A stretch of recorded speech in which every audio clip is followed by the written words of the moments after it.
नमस्कार दोस्तों, एक बार फिर से स्वागत है आप सभी का।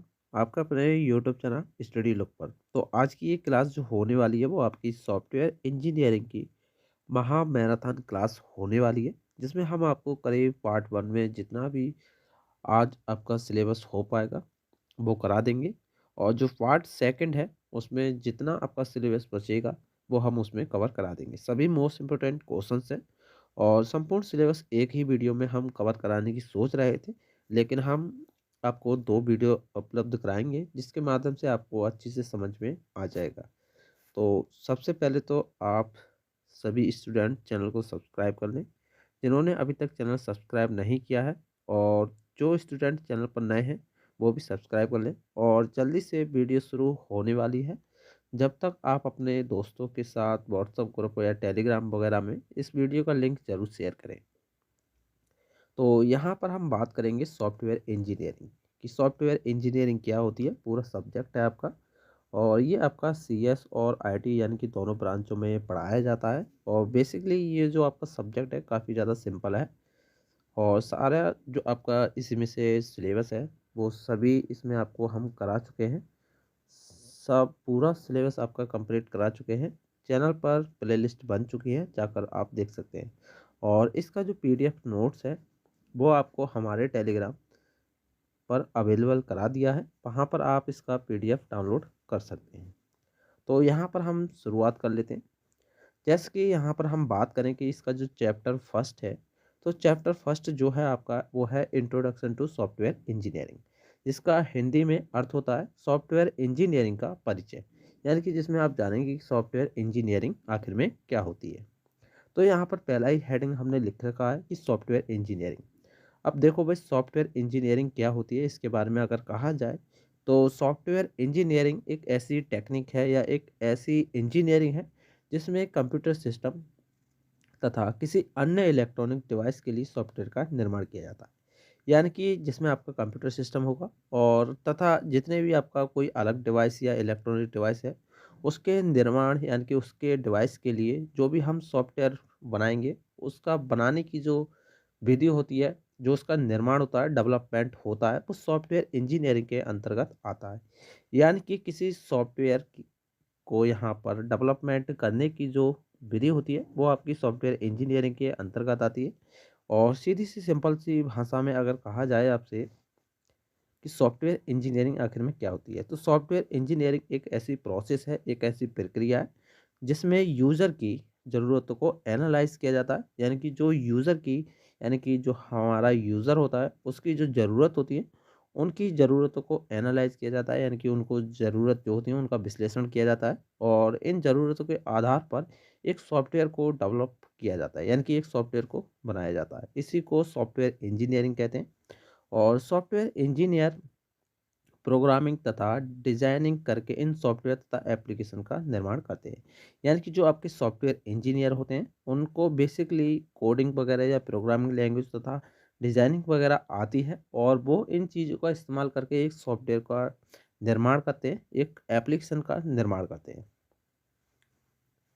उसके बाद यहाँ पर सॉफ्टवेयर इंजीनियरिंग जो शब्द है आपका, वो दो चीज़ों से मिलकर बना है। पहला तो है आपका सॉफ्टवेयर और दूसरा है आपका इंजीनियरिंग। अब देखो भाई, सॉफ्टवेयर जो है वो एक तरीका का एक प्रोग्राम्स का एक कलेक्शन होता है, और सॉफ्टवेयर को बहुत सारी प्रोग्रामिंग लैंग्वेज का प्रयोग करके उसे विकसित किया जाता है। यानी कि जो आपका सॉफ्टवेयर होता है वो एक तरह का जो जितने भी प्रोग्राम्स होते हैं उनका एक कलेक्शन होता है, एक समूह होता है, या एक संगठन हो सकता है। और सॉफ्टवेयर को बहुत सारी प्रोग्रामिंग लैंग्वेज होती हैं, जैसे कि आपकी सी लैंग्वेज हो गई, सी प्लस प्लस हो गई, जावा हो गई, पाइथन हो गई, कई सारी लैंग्वेज होती हैं। उनका उपयोग करके इस सॉफ्टवेयर को डेवलप किया जाता है। और जो इंजीनियरिंग होती है वो एक वैज्ञानिक सिद्धांतों और विधियों का प्रयोग करके प्रोडक्ट को जो विकसित करती है वो सब इंजीनियरिंग के अंतर्गत आता है। उसके बाद यहाँ पर एक क्वेश्चन और पूछा जाता है, सबसे ज़्यादा मोस्ट इम्पोर्टेंट क्वेश्चन है। क्वेश्चन क्या है कि सॉफ्टवेयर इंजीनियरिंग की ज़रूरतें क्यों पड़ती है, यानी कि हमें सॉफ्टवेयर इंजीनियरिंग की ज़रूरत क्यों पड़ती है, और सॉफ्टवेयर इंजीनियर की ज़रूरत आखिर में क्यों पड़ती है। इन दोनों के कारण हम यहाँ पर निष्कर्ष रूप से आपको बताएंगे। इसकी ज़रूरत निम्नलिखित कारणों से पड़ती है। अब वो क्या कारण है, इनके बारे में जान लेते हैं। तो पहला जो कारण है वो है बड़े सॉफ्टवेयर को मैनेज करने के लिए। यानी कि जब भी हम कोई सॉफ्टवेयर बनाते हैं, कोई भी बड़ा सॉफ्टवेयर या कोई भी बड़ा एप्लीकेशन बनाते हैं, तो उसको कुछ मैनेज करने की ज़रूरत पड़ती है और इसी मैनेजमेंट के लिए हमें सॉफ्टवेयर इंजीनियरिंग की ज़रूरत पड़ती है। और ज़्यादा स्केलेबिलिटी के लिए, यानी कि सॉफ्टवेयर की जितनी भी स्केलेबिलिटी होती है उसको मेंटेन करने के लिए यहाँ पर हम सॉफ्टवेयर इंजीनियरिंग का इस्तेमाल करते हैं। और तीसरा पॉइंट है कॉस्ट को मैनेज करने के लिए। देखो भाई, सॉफ्टवेयर इंजीनियरिंग में जितने भी सॉफ्टवेयर बनाए जाते हैं वो कॉस्टली भी होते हैं और काफ़ी ना रूप में उनको कॉस्टली ना बनाने के लिए यहाँ पर हम सॉफ्टवेयर इंजीनियरिंग यानी कि ऐसी का इस्तेमाल करते हैं। चौथा पॉइंट है सॉफ्टवेयर के डायनामिक नेचर को मैनेज करने के लिए सॉफ्टवेयर इंजीनियरिंग का उपयोग किया जाता है। उसके बाद जो आपकी सॉफ्टवेयर इंजीनियरिंग होती है वो क्वालिटी मैनेजमेंट के यहाँ पर, यानी कि एक बेहतर क्वालिटी मैनेजमेंट की सुविधा प्रदान करती है आपकी सॉफ्टवेयर इंजीनियरिंग। तो ये जो आपका क्वेश्चन है वो कंप्लीट हो चुका है। दो क्वेश्चन यहाँ पर आपके कंप्लीट हो चुके हैं। पहला कि सॉफ्टवेयर इंजीनियरिंग क्या है और दूसरा इसकी ज़रूरत क्यों पड़ती है। तो इन दोनों के बारे में हम बता चुके हैं। उसके बाद यहाँ पर एक क्वेश्चन और है। जो ये क्वेश्चन है इसमें पूछा गया है कि सॉफ्टवेयर इंजीनियरिंग की ज़रूरत क्यों पड़ती है और यहाँ पर पूछा गया है कि सॉफ्टवेयर इंजीनियरिंग की ज़रूरत क्या होती है। दोनों में अंतर है और दोनों को अच्छी तरह से आपको यहाँ पर पढ़ना है। तो पहला जो इसमें पॉइंट है लार्ज सॉफ्टवेयर, यानी कि एक बड़ा सॉफ्टवेयर है जिसमें आपको पढ़ रहा दिखाई दे रहा है कि रियल लाइफ में पूरे मकान को बनाने की बजाय किसी दीवार को बनाना ईजी होता है। यानी कि जब भी हम कोई बड़ा मकान बनाते हैं तो उसकी तुलना में कोई अगर हम दीवार बनाएं तो वो काफ़ी ज़्यादा इजी होगी मकान की तुलना में, बेसिकली कहा जाए तो इसी प्रकार जब भी हम सॉफ्टवेयर का साइज़ बड़ा हो जाता है, यानी कि सॉफ्टवेयर का साइज़ बड़ा रखते हैं, तो सॉफ्टवेयर इंजीनियरिंग जो होती है वो सॉफ्टवेयर को विकसित करने में काफ़ी ज़्यादा हेल्प भी करती है।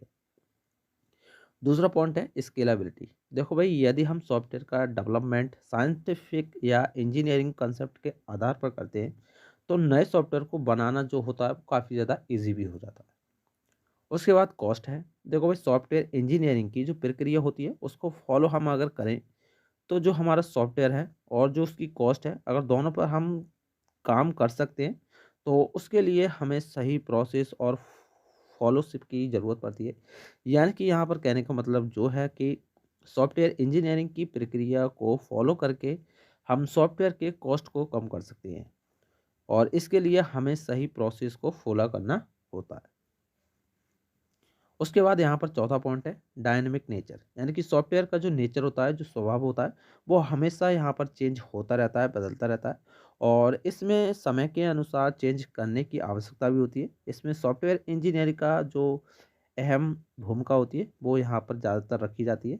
उसके बाद है यहाँ पर क्वालिटी मैनेजमेंट। अगर देखो सॉफ्टवेयर को बनाने की जो मेथड है, विधि है, अगर वो अच्छी होती है तो सॉफ्टवेयर की क्वालिटी भी अच्छी मानी जाती है। सॉफ्टवेयर इंजीनियरिंग जो होती है वो आपको बेहतर सुविधा प्रदान करती है एक सॉफ्टवेयर की क्वालिटी मैनेजमेंट के लिए।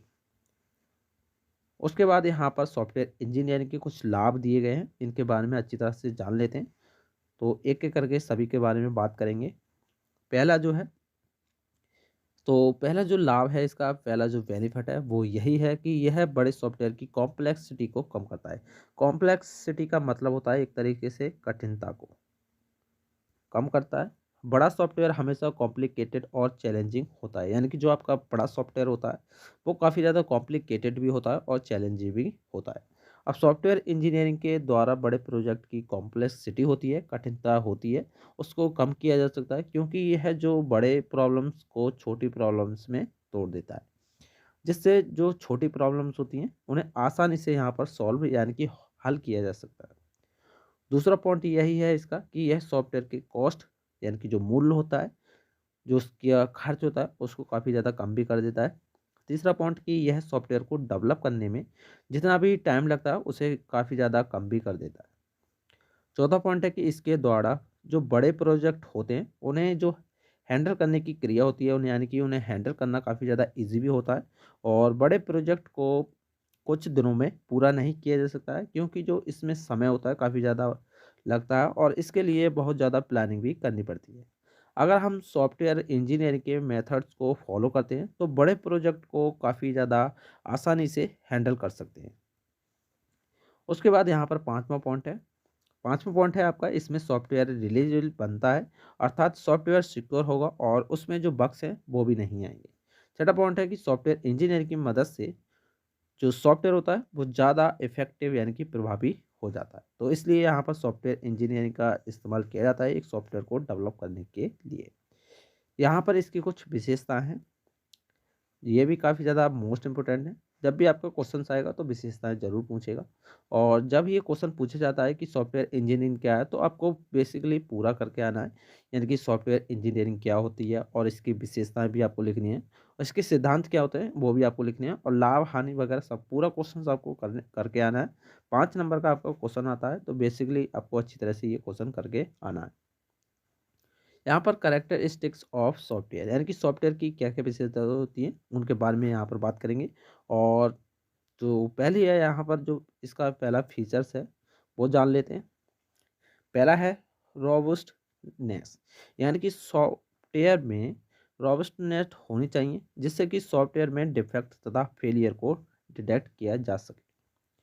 यहाँ पर दूसरा पॉइंट है सिक्योरिटी। देखो सॉफ्टवेयर में सिक्योरिटी अच्छी तरह से होनी चाहिए, यानी कि एक बेहतर अच्छी सिक्योरिटी होनी चाहिए जिससे कि जो हमारा सॉफ्टवेयर होता है संपूर्ण सुरक्षा बनी रहे उसमें, और वह थ्रेड्स वगैरह या जितने भी खतरे वगैरह हों उनसे सदैव बचा रहे। उसके बाद यहाँ पर रिलेबिलिटी है, यानी कि सॉफ्टवेयर रिलीवेबल होना चाहिए, अर्थात उसमें कोई भी डिफेक्ट नहीं होने चाहिए। उसके बाद यहाँ पर आपका चौथा है फ्लेक्सिबिलिटी, यानी कि सॉफ्टवेयर फ्लेक्सिबल होना चाहिए, अर्थात अगर सॉफ्टवेयर को कुछ बदलाव करने हैं तो वह बड़ी आसानी से किया जा सके। उसके बाद यहाँ पर जो चौथा पॉइंट है आपका, यानी कि पांचवा टेस्टेबिलिटी, यानी कि सॉफ्टवेयर की टेस्टिंग आसानी से की जा सके, ये सॉफ्टवेयर इंजीनियरिंग के अंतर्गत आती है। 6 नंबर है प्लेटफॉर्म इंडिपेंडेंट, यानी कि सॉफ्टवेयर जो आपका होता है वो प्लेटफॉर्म इंडिपेंडेंट होना चाहिए, अर्थात वह किसी भी सिस्टम में हम उसे चला सकते हैं। उसके बाद यहाँ पर जो सेकंड क्वेश्चन है ज़्यादातर पूछा जाता है, इसमें हमने मोस्ट इंपोर्टेंट क्वेश्चन ही रखे हैं आपके, ज़्यादातर जो आपके सिलेबस से ज़्यादा पूछे जाते हैं। यहाँ पर सिस्टम है, यानी कि सॉफ्टवेयर इंजीनियरिंग में हम सिस्टम पढ़ रहे हैं, और जो कंप्यूटर सिस्टम होता है वो अलग होता है और ये अलग होता है, तो इन दोनों में काफ़ी ज़्यादा डिफरेंस भी है। तो यहाँ पर पहले बात कर लेते हैं सिस्टम के बारे में। तो सिस्टम की सहायता से जो भी जितनी भी इंफॉर्मेशंस वगैरह होती हैं, जितनी भी जानकारियाँ होती हैं, उनका यहाँ पर आदान प्रदान किया जाता है, यहाँ पर लिखा हुआ है। और किसी भी सिस्टम में मुख्यतः 3 तत्व होते हैं जिन्हें इनपुट, प्रोसेसर तथा आउटपुट कहा जाता है। और ये जो तीनों तत्व होते हैं वो आपस में एक दूसरे से कंट्रोल होते हैं तथा फीडबैक की सहायता से जुड़े रहते हैं। और एक सामान्य सिस्टम के ब्लॉक, यहाँ पर डायग्राम है इसका, इसके माध्यम से आपको समझाएंगे। जैसे कि यहाँ पर आप देख सकते हैं बीच में आपका यहाँ पर प्रोसेसर दिखाई दे रहा है जिसे हम सीपीयू बोलते हैं, यानी कि एक कंट्रोलर का काम भी करता है, और यह जितनी भी इंफॉर्मेशंस और वगैरह होती हैं उन्हें इनपुट आउटपुट पर प्रदान करता है। यहाँ पर एक तरफ आपका जो इनपुट है वो यहाँ पर लगा हुआ है, और एक तरफ है आपका आउटपुट, और एक तरफ है आपका कंट्रोलर। तो जब भी हम कोई भी डाटा यहाँ पर इनपुट कराते हैं तो वो सबसे पहले यहाँ पर प्रोसेसर पर जाता है, प्रोसेसर उसे कंट्रोल करता है, और कंट्रोल करने के बाद यहाँ पर आउटपुट प्रदान करता है। और जब आउटपुट यहाँ पर पूरी तरह से चेक कर लेता है कि जो डेटा है वो आ गया है, तो वो एक फीडबैक के रूप में यहाँ पर सूचना भेज देता है इनपुट को। तो ये इसका डायग्राम होता है। और इसमें जो 3 चीज़ें होती हैं उनके बारे में जान लेते हैं, जैसे कि एलिमेंट ऑफ सिस्टम। तो यहाँ पर जो पहला है आपका इनपुट है, इनपुट में क्या होता है, जितनी भी सूचनाएं होती हैं उनको यहाँ पर भेजा जाता है, और जिन सूचना को भेजा जाता है वह इनपुट कहलाते हैं, और इन इनपुट सिग्नल को प्रोसेस्ड करके आवश्यकता अनुसार दूसरे फॉर्मेट में बदलकर प्रयोग किया जाता है। सेकंड नंबर पर आपका प्रोसेसर, यानी कि प्रोसेसर जो होता है वो सूचना को एकत्रित करके उन्हें उपयोग करने लायक बनाता है, और यह किसी भी सिस्टम का महत्वपूर्ण अंग होता है तथा उसके दिल की तरह, यानी कि एक माइंड की तरह वर्क करता है। उसके बाद यहाँ पर जो अगला है वो है आपका आउटपुट। आउटपुट क्या होता है इसके बारे में भी जान लेते हैं। जब भी हम इनपुट से डेटा यहाँ पर पास कराते हैं प्रोसेसर के माध्यम से, तो वो सूचना जो होती है वो आउटपुट में प्राप्त होती है, यानी कि जो मॉनिटर में हमें सूचनाएं दिखती है वो आउटपुट के रूप में डिस्प्ले होती हैं, और जिसके लिए सॉफ्टवेयर को बनाया जाता है। इसके अलावा हम सिस्टम को ज़रूरत के हिसाब से कंट्रोल कर सकते हैं। चौथा नंबर है कंट्रोल। एक प्रोसेसर के संचालन को ऑपरेटिंग सिस्टम तथा सॉफ्टवेयर द्वारा कंट्रोल किया जा सकता है और यह सिस्टम में दिए गए इनपुट को रेगुलेट कर सकता है। 5वां नंबर है फीडबैक। अब यह एक डायनेमिक सिस्टम के लिए एक कंट्रोल प्रदान करता है, यानी कि नियंत्रण प्रदान करता है और यह आउटपुट का विवरण इनपुट को देता है। यानी कि जब भी कोई सूचना आउटपुट के पास जाती है तो आउटपुट उसे उस सूचना को बताने के लिए एक फीडबैक भेजता है इनपुट के पास कि जो आपने सूचना हमारे पास भेजी थी वो पूर्णतः रूप से हमारे पास आ गई है, जिसका पता लग जाए कि आउटपुट आवश्यकता अनुसार प्राप्त हुआ है या नहीं। उसके बाद यहाँ पर कुछ सिस्टम के टाइप्स वगैरह होते हैं, तो उनके बारे में बात कर लेते हैं। तो जो आपके सिस्टम होते हैं सॉफ्टवेयर इंजीनियरिंग में, वो बेसिकली यहाँ पर 4 प्रकार के होते हैं, जो आप यहाँ पर स्क्रीन पर देख रहे हैं। पहला होता है आपका ओपन सिस्टम, दूसरा होता है बंद सिस्टम जिसे क्लोज सिस्टम बोलते हैं इंग्लिश में। उसके बाद स्थिर सिस्टम है, स्टैटिक सिस्टम। उसके बाद गतिशील सिस्टम है, यानी कि डायनेमिक सिस्टम। अब यहाँ पर तीनों चारों के बारे में अच्छी तरह से यहाँ पर रीड कर लेते हैं एक्सप्लेनेशन के साथ यहाँ पर। तो जो आपका ओपन सिस्टम होता है वो एक तरह का ओपन सिस्टम होता है जो बाहर के वातावरण होते हैं उनसे स्वतंत्र पूर्वक सूचना को आदान प्रदान करता है। यानी कि इस सिस्टम में फीडबैक की यहाँ पर कोई भी ज़रूरत नहीं होती है और इस सिस्टम का जो आउटपुट होता है वो सीधे इनपुट पर ही निर्भर होता है और इस सिस्टम की प्रोसेसिंग स्पीड जो होती है काफ़ी ज़्यादा हाई भी होती है।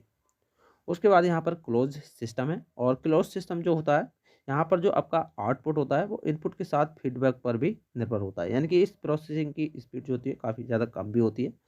उसके बाद यहाँ पर स्टैटिक सिस्टम है। अब स्टैटिक सिस्टम में क्या होता है कि जो आपका आउटपुट होता है वो केवल इनपुट के वर्तमान वैल्यू पर निर्भर करता है और यह भौतिक रूप से विश्वसनीय सिस्टम होते हैं, यानी कि काफ़ी ज़्यादा भरोसेमंद सिस्टम कहलाता है आपका स्टैटिक सिस्टम। उसके बाद यहाँ पर चौथा है आपका डायनेमिक सिस्टम, यानी कि गतिशील सिस्टम। गतिशील सिस्टम यह होता है कि जिसका जो आउटपुट होता है वो इनपुट की वर्तमान वैल्यू के साथ साथ जो उसकी पिछली वैल्यू होती है, यानी कि भूतपूर्व वैल्यू होती है, उस पर भी निर्भर करता है और ये भौतिक रूप से काफ़ी ज़्यादा भरोसेमंद नहीं होते हैं। बेसिकली इनका जो यूज़ है वो काफ़ी ज़्यादा कम किया जाता है। तो अच्छी तरह से समझ में आ गए होंगे आपके टाइप्स ऑफ सिस्टम। उसके बाद यहाँ पर कुछ सिस्टम की विशेषताएं हैं जो आपको स्क्रीन पर दिखाई दे रही हैं। पहली जो विशेषता है यानी कि ऑर्गेनाइजेशन, यानी कि जिसे हिंदी में हम संगठन कहते हैं। उसके बाद इंटरएक्शन है। उसके बाद इंटर डिपेंडेंस है। उसके बाद इंटीग्रेशन है। उसके बाद यहाँ पर सेंट्रल ऑब्जेक्शन है। इनके बारे में यहाँ पर अच्छी तरह से बात कर लेते हैं। जैसे कि आपको स्क्रीन पर दिखाई दे रहा है ऑर्गेनाइजेशन, यानी कि सिस्टम की सबसे पहली जो विशेषता होती है वो ऑर्गेनाइजेशन होती है और ऑर्गेनाइजेशन के अंदर स्ट्रक्चर यानी कि संरचना और ऑर्डर यानी कि क्रम आते हैं और सिस्टम का एक ही सही स्ट्रक्चर और ऑर्डर होना चाहिए, ये इसकी कंडीशन होती है। उसके बाद यहाँ पर इंटीग्रेशन है। इंटीग्रेशन क्या होता है कि यानी कि जो होता है वो सिस्टम की दूसरी विशेषता है इंटीग्रेशन और इंटीग्रेशन का अर्थ होता है दो या दो से अधिक कंपोनेंट्स को आपस में मिलाकर एक सिस्टम बनाना, यानी कि दो चीज़ों को आपस में कनेक्ट करके एक चीज़ को निर्माण करना। उसके बाद यहाँ पर इंटरैक्शन है। अब इंटरैक्शन जो है वो आपकी सिस्टम की तीसरी विशेषता होती है और यह बताती है जो आपका कंपोनेंट होता है वो एक दूसरे के साथ किस तरह से मिलकर काम करता है। चौथे नंबर पर है इंटरडिपेंडेंस, यानी कि सिस्टम की चौथी व्यवस्था है आपकी और यह व्यवस्था बताती है कि विशेषता बताती है कि सिस्टम के कंपोनेंट्स जो होते हैं वो एक दूसरे पर किस तरह से निर्भर होते हैं। उसके बाद पाँचवें नंबर पर है सेंट्रल ऑब्जेक्टिव। सिस्टम का एक सेंट्रल ऑब्जेक्टिव होता है और सेंट्रल ऑब्जेक्टिव का मतलब और अर्थ होता है कि जो आपका सिस्टम होता है एक मुख्य उद्देश्य होता है, यानी कि जो सिस्टम होता है उसका एक मुख्य उद्देश्य होता है और उस मुख्य उद्देश्य को पूरा करने के लिए जितने भी कंपोनेंट्स होते हैं वो यहाँ पर सभी वर्क करते हैं। तो आपको फीचर्स भी अच्छी तरह से समझ में आ गए होंगे। उसके बाद यहाँ पर जो तीसरा क्वेश्चन है वो ज़्यादातर पूछा जाता है ऑब्जेक्ट ओरिएंटेड डिजाइन, यानी कि OOD। इसके बारे में अच्छी तरह से पढ़ लेते हैं आखिर में क्या होती है। जो आपकी ऑब्जेक्ट ओरिएंटेड डिज़ाइन होती है एक प्रोसेस होती है जिसमें ऑब्जेक्ट ओरिएंटेड विधियों का प्रयोग कंप्यूटिंग सिस्टम या एप्लीकेशंस को क्रिएट करने के लिए किया जाता है। यानी कि जो आपकी ऑब्जेक्ट ओरिएंटेड डिज़ाइन होती है वो एक तरह की प्रोसेस होती है जिसमें ऑब्जेक्ट ओरिएंटेड मेथड्स का प्रयोग करके कंप्यूटिंग सिस्टम या एप्लीकेशंस को बनाने के लिए किया जाता है। ऑब्जेक्ट ओरिएंटेड डिज़ाइन में एक सिस्टम को ऑब्जेक्ट के कलेक्शन के रूप में देखा जाता है, और जो ऑब्जेक्ट ओरिएंटेड डिज़ाइन है वो वह ऑब्जेक्ट ओरिएंटेड प्रोग्रामिंग की एक प्रोसेस का हिस्सा होती है, उसकी प्रक्रिया का एक पार्ट होती है। उसके बाद यहाँ पर ऑब्जेक्ट ओरिएंटेड डिज़ाइन से संबंधित कुछ टर्म्स होती हैं जो यहाँ पर निम्नलिखित हैं। अब वो टर्म्स क्या हैं? पहला है आपका ऑब्जेक्ट। तो जो आपका ऑब्जेक्ट होता है वो क्लास का एक इंस्टेंस होता है। ये आपको बेसिकली पता है, ऑब्जेक्ट के बारे में आपने पिछली कक्षाओं में पढ़ा है। और यह मेथड्स और प्रॉपर्टीज को कंटेंट किए रहता है, यानी कि जिसमें आपको मेथड्स और जितनी प्रॉपर्टीज होती हैं उनको यहाँ पर ये कंटेंट करने का काम करता है, जिससे कि एक विशेष डेटा को यूजफुल बनाया जा सके। ऑब्जेक्ट जो है वो क्लास के बिहेवियर को निर्धारित करता है। उदाहरण के लिए यहाँ पर आप कोई भी ले सकते हैं, जैसे कि पर्सन हो गया, बैंक हो गया, कंपनी हो गई। ये सभी ऑब्जेक्ट जो हैं वो किसी ना किसी क्लास के बिहेवियर यानी कि व्यवहार को प्रदर्शित कर रही हैं। उसके बाद सेकंड नंबर पे आपका क्लास। अब क्लास क्या है? वो एक एंटिटी है, यानी कि एक एंटिटी होती है, और यह निर्धारित करती है कि जो आपका ऑब्जेक्ट है वो किस तरह से बिहेव करेगा, और ऑब्जेक्ट क्या कंटेंट करेगा। दूसरे शब्दों में कहा जाए तो क्लास इंस्ट्रक्शन का एक समूह होती है, जिसके द्वारा एक विशेष प्रकार के ऑब्जेक्ट को क्रिएट किया जाता है। ये क्लास का अर्थ होता है। उसके बाद यहाँ पर मैसेज है। अब मैसेज में क्या होता है इसके बारे में जान लेते हैं। ऑब्जेक्ट में एक दूसरे से मैसेज पासिंग के द्वारा कम्युनिकेट करते हैं। इसमें ऑब्जेक्ट एक दूसरे को मैसेज सेंड और रिसीव करते हैं, यानी कि रिसीव कर सकते हैं। मैसेज पासिंग जो होते हैं वो आपके दो प्रकार के होते हैं। पहला होता है सिंक्रोनाइजस और दूसरा असिंक्रोनाइजस। सिंक्रोनाइजस में सेंडर और रिसीवर को एक दूसरे का वेट करना पड़ता है, जबकि जो आपका असिंक्रोनाइजस होता है उसमें एक दूसरे का वेट करना नहीं पड़ता है। उसके बाद चौथे नंबर पर आपका एब्स्ट्रैक्शन। एब्स्ट्रैक्शन में क्या होता है? जो आपकी ऑब्जेक्ट ओरिएंटेड डिज़ाइन होती है उसमें एब्स्ट्रैक्शन का प्रयोग जो होता है वो कॉम्प्लेक्सिटी को हैंडल करने के लिए किया जाता है। यानी कि एब्स्ट्रैक्शन का जो अर्थ होता है वो केवल ज़रूरी इंफॉर्मेशंस को दिखाने का काम दिखाता है, और जितनी भी अन्य डिटेल्स वगैरह होती है, अन्य जानकारी होती है, उनको यहाँ पर छिपाया जाता है आपके एब्स्ट्रैक्शन में। उसके बाद यहाँ पर पाँचवें नंबर पर एनकैप्सुलेशन। एनकैप्सुलेशन में डेटा और फंक्शंस को एक दूसरे के साथ बाइंड कर दिया जाता है, जिससे कि वह एक ग्रुप में रहकर कार्य कर सके। उसके बाद सिक्स नंबर पर आपका इनहेरिटेंस। इनहेरिटेंस जो होता है वो एक क्लास की प्रॉपर्टीज और विशेषताओं को दूसरे क्लास के द्वारा इनहेरिट कर लेना इनहेरिटेंस कहलाता है। इसमें आपकी दो क्लासेस होती है बेसिकली। पहली होती है आपकी सब क्लास। सब क्लास जो होती है वह क्लास जो दूसरी क्लास की प्रॉपर्टीज को इनहेरिट करती है, उसे सब क्लास या ड्राइव्ड क्लास कहते हैं। दूसरी होती है आपकी सुपर क्लास। और सुपर क्लास में क्या होता है कि क्लास जिसकी प्रॉपर्टीज को इनहेरिट किया जाता है उसे बेस क्लास या सुपर क्लास कहते हैं। यानी कि जो आपकी सब क्लास होती है वो क्लास की प्रॉपर्टीज को इनहेरिट करती है, और जो आपकी सुपर क्लास होती है यानी कि यहाँ पर जिसकी इनहेरिटेंस किया जाता है उसकी प्रॉपर्टीज को यहाँ पर इनहेरिटेंस किया जाता है, और इसी को बेस क्लास या सुपर क्लास कहते हैं। यहाँ पर ये इसका डायग्राम हुआ है सुपर क्लास और सब क्लास का। उसके बाद यहाँ पर सेवन्थ नंबर पर है आपका पॉलीमॉर्फिज्म। और पॉलीमॉर्फिज्म का जो अर्थ होता है वो बहुत सारे फॉर्म्स होते हैं, यानी कि बहुत सारी चीज़ों का होना एक तरह से।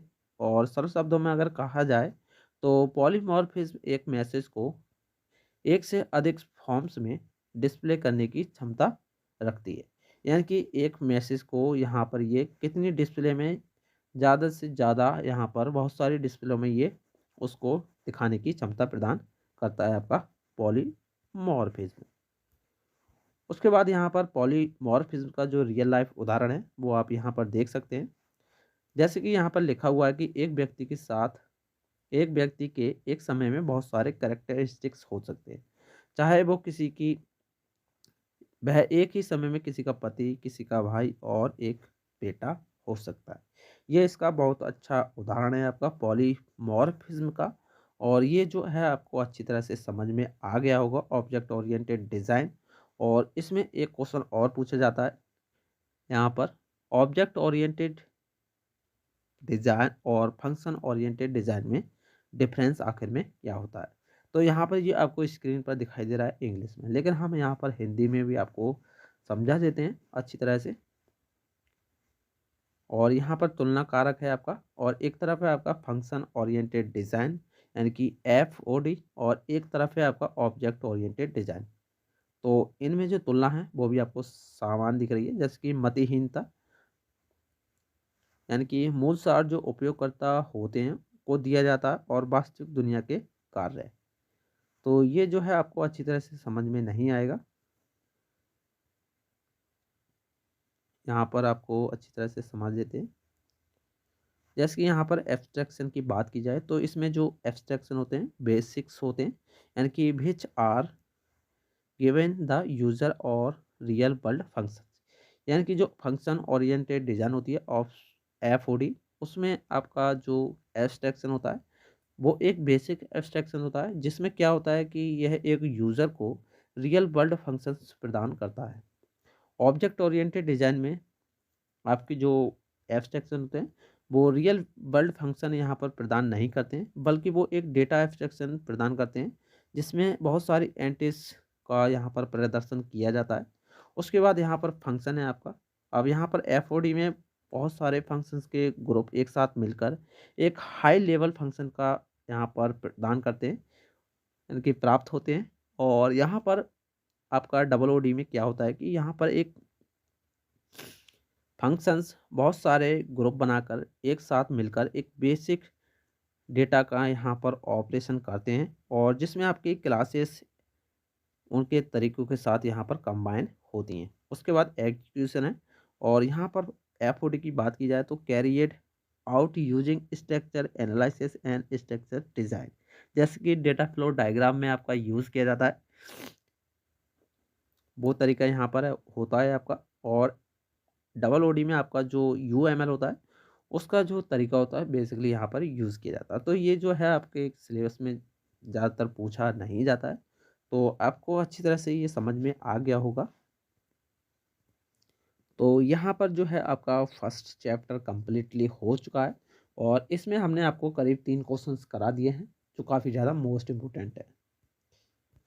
उसके बाद यहाँ पर हम बात कर लेते हैं चैप्टर नंबर सेकंड की। चैप्टर नंबर सेकंड जो है वो आपका सॉफ्टवेयर लाइफ साइकिल्स मॉडल है, यानी कि सॉफ्टवेयर जीवन का लाइफ साइकिल मॉडल।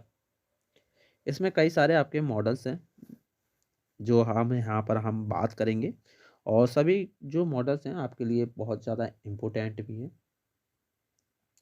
तो जो है आपका सिलेबस में जो पहला है आपका वाटरफॉल मॉडल, इसके बारे में बात करेंगे। और बेसिकली ये जो है आपके कई सारे क्वेश्चंस बैंक और वगैरह कई सारे क्वेश्चंस में ये वाटरफॉल मॉडल के नाम से भी जाना था, और बेसिकली इसे क्लासिकल वाटरफॉल मॉडल के नाम से भी जानते हैं। तो इसके बारे में यहाँ पर हम बात कर लेते हैं। ये जो मॉडल्स होता है आपका एक झरने की तरह होता है, और इसीलिए यहाँ पर वाटरफॉल मॉडल इसे कहा जाता है। तो यहाँ पर पूरा तरीका क्या है इसका वो बात कर लेते हैं। जैसे कि सॉफ्टवेयर इंजीनियरिंग के लिए वाटरफॉल मॉडल SDLC यानी कि सिस्टम डेवलपमेंट लाइफ साइकिल का एक प्रसिद्ध और एक अच्छा वर्जन है। यानी कि ये जो आपका क्लासिकल वाटरफॉल मॉडल जो है वो SDLC का एक वर्जन है, एक पॉपुलर वर्जन है। और वाटरफॉल मॉडल जो होता है लीनियर यानी कि रेखीय, और सीक्वेंशियल मॉडल है यानी कि अनुक्रमिक मॉडल है। इसका अर्थ ही इसमें यही होता है कि एक डेवलपमेंट फेज जो होती है वो तब तक शुरू नहीं हो सकती जब तक कि जो उसका पिछला वाला जो फेज है वो पूरी तरह से कंप्लीट नहीं हो जाता। यहाँ पर हम एक अच्छी तरह से आपको उदाहरण के थ्रू यहाँ पर हम आपको बता देते हैं। इसमें क्या होता है, जब भी हम कोई यहाँ पर डेवलपमेंट फेज शुरू करते हैं तो वो जो फेज है वो जब तक यहाँ पर शुरू नहीं हो जाती, यानी कि यहाँ पर एक रूप से यहाँ पर मान लीजिए आपके 2 फेज हैं। तो यहाँ पर मान लीजिए हमने ये जो फेज है वो आधी यहाँ पर कंप्लीट कर दिए। उसके बाद यहाँ पर हम इसे एक आधी कंप्लीट करने के बाद और ये वाली जो फेज है सेकंड इसे शुरू करना चाहते हैं। तो ये जो फेज होती है इसमें कंडीशन होती है, ये फेज जब तक चालू नहीं हो सकती जब तक कि जो यहाँ पर जो फेज है 1 नंबर वाली वो पूर्ण रूप से यहाँ पर कंप्लीट नहीं हो जाती है। जब ये कंप्लीट हो जाएगी तभी अगली फेज़ यहाँ पर चालू की जाती है। ये वाटरफॉल में कंडीशंस होती हैं और यहाँ पर हम वाटरफॉल मॉडल में फेज़ को ओवरलैप नहीं कर सकते। ओवरलैप का मतलब यही होता है कि यहाँ पर जो फेज़ होते हैं वो यहाँ पर सीक्वेंशियल यानी कि रेखीय रूप में चलते हैं, यानी कि एक के बाद एक के बाद एक। अब यहाँ पर हम वाटरफॉल मॉडल को निम्न तरीकों से यहाँ पर हम इमेजिन कर सकते हैं, जैसे कि यहाँ पर एक उदाहरण भी दिया गया है। जैसे कि एक बार जब पानी चट्टान के किनारे के ऊपर से प्रवाहित होने लगता है और पहाड़ के नीचे ओर गिरने लगता है, तो यह जो पानी होता है वो ऊपर की ओर वापस नहीं जाता है, यानी कि वापस नहीं जाएगा। यानी कि एक तरह से यहाँ पर मान लीजिए पानी प्रवाहित हो रहा है नीचे की ओर और ये जो पानी है आपका वो वापस तो नहीं जाएगा ऊपर की ओर। और इसी तरह से जो आपका वाटरफॉल मॉडल जो होता है वो यहाँ पर वर्किंग करता है, यानी कि इसी प्रकार वाटरफॉल मॉडल यहाँ पर कार्य करता है। और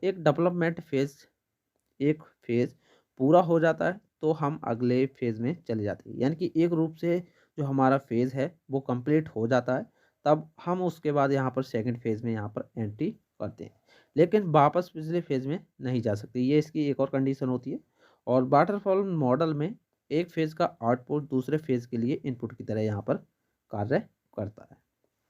उसके बाद यहाँ पर वाटरफॉल में आपकी 5 फेजेस होती हैं, उनके बारे में बात करेंगे।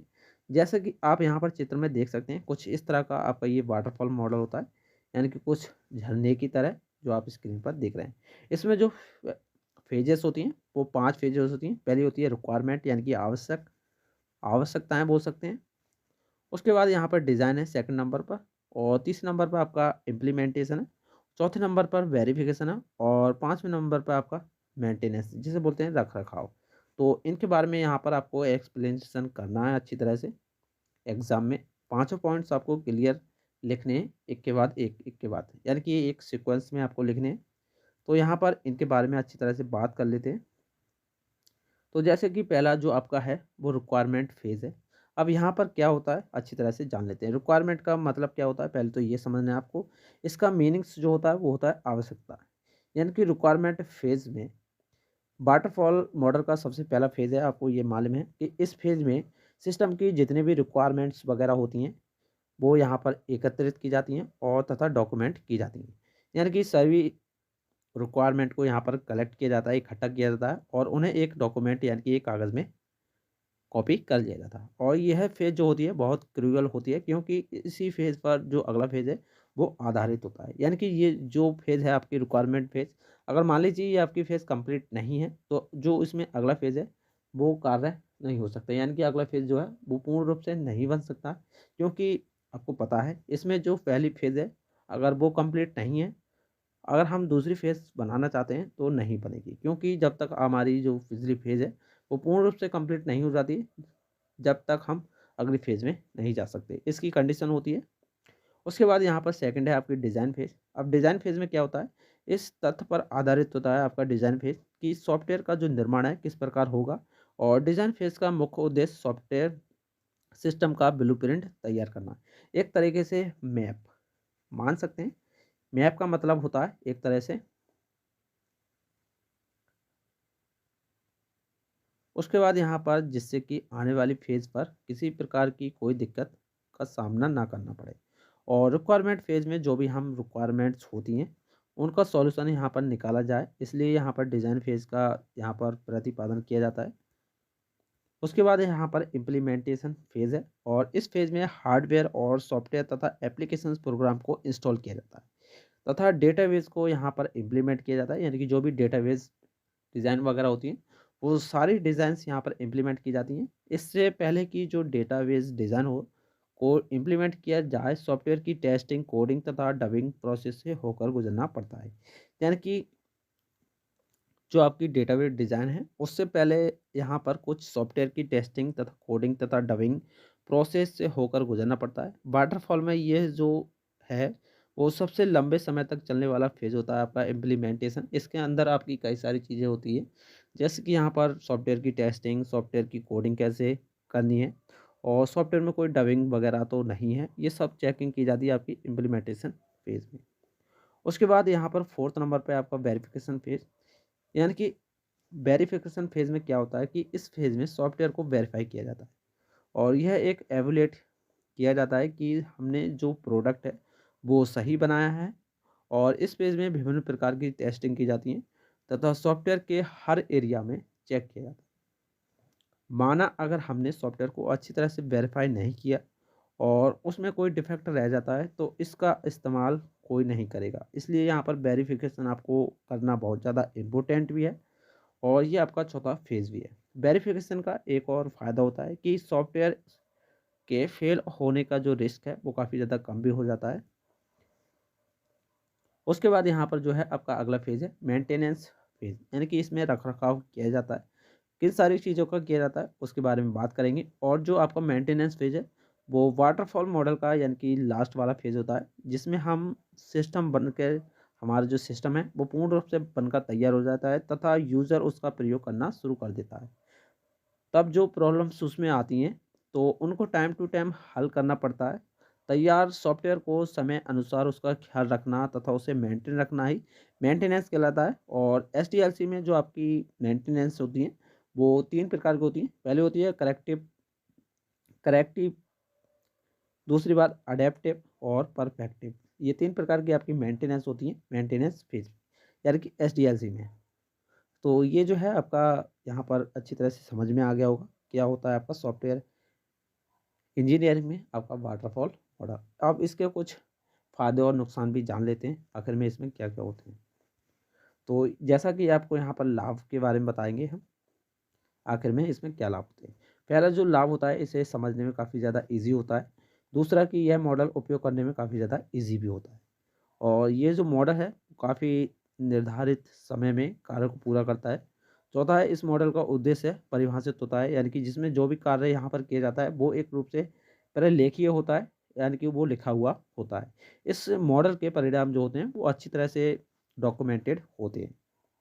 उसके बाद यहाँ पर कुछ हानि भी होती हैं इसमें, जैसे कि इस मॉडल में रिस्क तथा अनसर्टेनिटी यानी कि अनिश्चितता अधिक होती है और यह मॉडल लंबी तथा अनिश्चितता अधिक होती है। इस मॉडल में आपकी लंबी तथा अनिश्चितता अधिक होती है और इस मॉडल में विभिन्न मॉडल के अंदर प्रोग्रेस को मापना काफ़ी ज़्यादा कठिन भी होता है। चौथा नंबर है कि इस मॉडल में बदलती आवश्यकताओं को समय योजित यानी कि वेल एडजस्ट नहीं किया जा सकता। ये हैं इसके कुछ फ़ायदे और नुकसान। उसके बाद यहाँ पर सेकंड नंबर पर आपका एसडीएलसी। एसडीएलसी काफ़ी ज़्यादा मोस्ट इंपोर्टेंट क्वेश्चंस है आपके एग्जाम के लिए। तो यहाँ पर हम एसडीएलसी के बारे में बात कर लेते हैं। इसकी जो फुल फॉर्म होती है वो software development life cycle full form होती है। एसडीएलसी का पूरा नाम आपको बता दिया है, सॉफ्टवेयर डेवलपमेंट लाइफ साइकिल। और इसे सॉफ्टवेयर डेवलपमेंट लाइफ साइकिल इसलिए कहते हैं क्योंकि एसडीएलसी जो है वो सॉफ्टवेयर या सिस्टम के लाइफ साइकिल यानी कि जीवन के बारे में यानी कि जीवन चक्र के बारे में हमें बताता है, उसकी व्याख्या करता है। उसके बाद डेटाबेस डिज़ाइन यानी कि एसडीएलसी एक मूलभूत घटक है और किसी भी सिस्टम सॉफ्टवेयर को डेवलप करने के लिए जितने स्टेप्स या प्रोसेस आते हैं उन सभी स्टेप्स को मिलाकर एसडीएलसी कहते हैं। यानी कि मान लीजिए यहाँ पर हम जितना भी हम कोई भी सॉफ्टवेयर यहाँ पर डेवलप करते हैं उस डेवलपमेंट में जितने भी स्टेप्स आते हैं, जितने भी स्टेप्स से होकर गुजरना पड़ता है, उन सभी स्टेप्स को मिलने के बाद हमारा एसडीएलसी बनकर तैयार होता है। यानी कि मान लीजिए यहाँ पर आपने वाटरफॉल मॉडल पढ़ा था अभी कुछ देर पहले, उसमें आपके 5 फेज़ आए थे और पाँचों फेज़ आपको एक सॉफ्टवेयर बनकर तैयार हो जाता था। यानी कि 5 फेज़ के बाद आपका सॉफ्टवेयर तैयार होता है वाटरफॉल मॉडल। अब वाटरफॉल में आपके 5 फेज़ आते हैं यानी कि 5 स्टेप्स आते हैं और इन सारे पाँचों स्टेप से हमें होकर गुजरना पड़ता है और इन्हीं सभी 5 स्टेप्स को अगर हम मिला दें तो हमारा एक पूर्ण रूप से एसडीएलसी का निर्माण हो जाता है। उसके बाद यहाँ पर ये इसका कुछ डायग्राम वगैरह है जो आप स्क्रीन पर देख रहे हैं। एसडीएलसी प्लानिंग फेज, यानी कि पहले तो इसमें विश्लेषण किया जाता है यानी कि एनालिसिस, उसके बाद डिज़ाइन, प्लानिंग और इम्प्लीमेंटेशन, उसके बाद यहाँ पर मेंटेनेंस। तो यहाँ पर एनालिसिस में क्या होता है, study and structure system requirements, यानी कि यहाँ पर सिस्टम की संरचना और आवश्यकताओं को यहाँ पर अध्ययन किया जाता है। उसके बाद डिज़ाइन में डिज़ाइन की बात की जाए तो यहाँ पर सॉफ्टवेयर की यहाँ पर डिज़ाइनिंग की जाती है। जैसे कि आपका फिजिकल डिज़ाइन हो गया, लॉजिकल डिज़ाइन हो गया, ये सही कई सारी डिज़ाइंस वगैरह आती हैं। उसके बाद यहाँ पर प्लानिंग की बात की जाए तो यहाँ पर कई सारी प्लानिंग्स की जाती हैं सॉफ्टवेयर को डेवलप करते समय कि किस तरह से हमारा जो सॉफ्टवेयर है वो किस तरह से यहाँ पर बनाया जाएगा। इम्प्लीमेंटेशन में क्या होता है, जो भी यहाँ पर टेस्टिंग वगैरह या इंस्टॉलेशन वगैरह होती है, कोडिंग वगैरह होती है, वो आपकी यहाँ पर इम्प्लीमेंटेशन में की जाती है और ये जो प्रोसेस होती है आपकी इम्प्लीमेंटेशन काफ़ी ज़्यादा लंबी भी होती है, हमने आपको बताया था। उसके बाद यहाँ पर मेंटेनेंस में क्या होता है, जब आपका सॉफ्टवेयर पूर्ण रूप से बनकर तैयार हो जाता है, तो उसका जो मेंटेनेंस होता है वो हमें खुद लेना पड़ता है, यानी कि systematically repair and improve the information system, ये आपका मेंटेनेंस में आता है। तो यहाँ पर जो एसडीएलसी होती है इसमें आपको 5 फेज़ पढ़नी है, यानी कि इसमें 5 स्टेप्स होते हैं एक सॉफ्टवेयर का निर्माण करने के लिए। पहला होता है आपका प्लानिंग, दूसरा होता है एनालिसिस, उसके बाद डिटेल्ड सिस्टम डिज़ाइन, यानी कि सिस्टम के डिज़ाइन के बारे में जानकारी। उसके बाद चौथा नंबर है इम्प्लीमेंटेशन और पाँचवा आपका मेंटेनेंस, जिसका मतलब होता है रख रखाव। तो सारों के 5 स्टेप्स के बारे में यहाँ पर अच्छी तरह से पढ़ लेते हैं। तो प्लानिंग की बात की जाए, जो एसडीएलसी का फर्स्ट फेज़ होता है, यानी कि फर्स्ट स्टेप्स होता है। तो प्लानिंग फेज़ में हम सॉफ्टवेयर को हम क्या अचीव करना कराना चाहते हैं या उसके गोल्स क्या हैं, ये डिस्कस करते हैं आपके प्लानिंग्स में।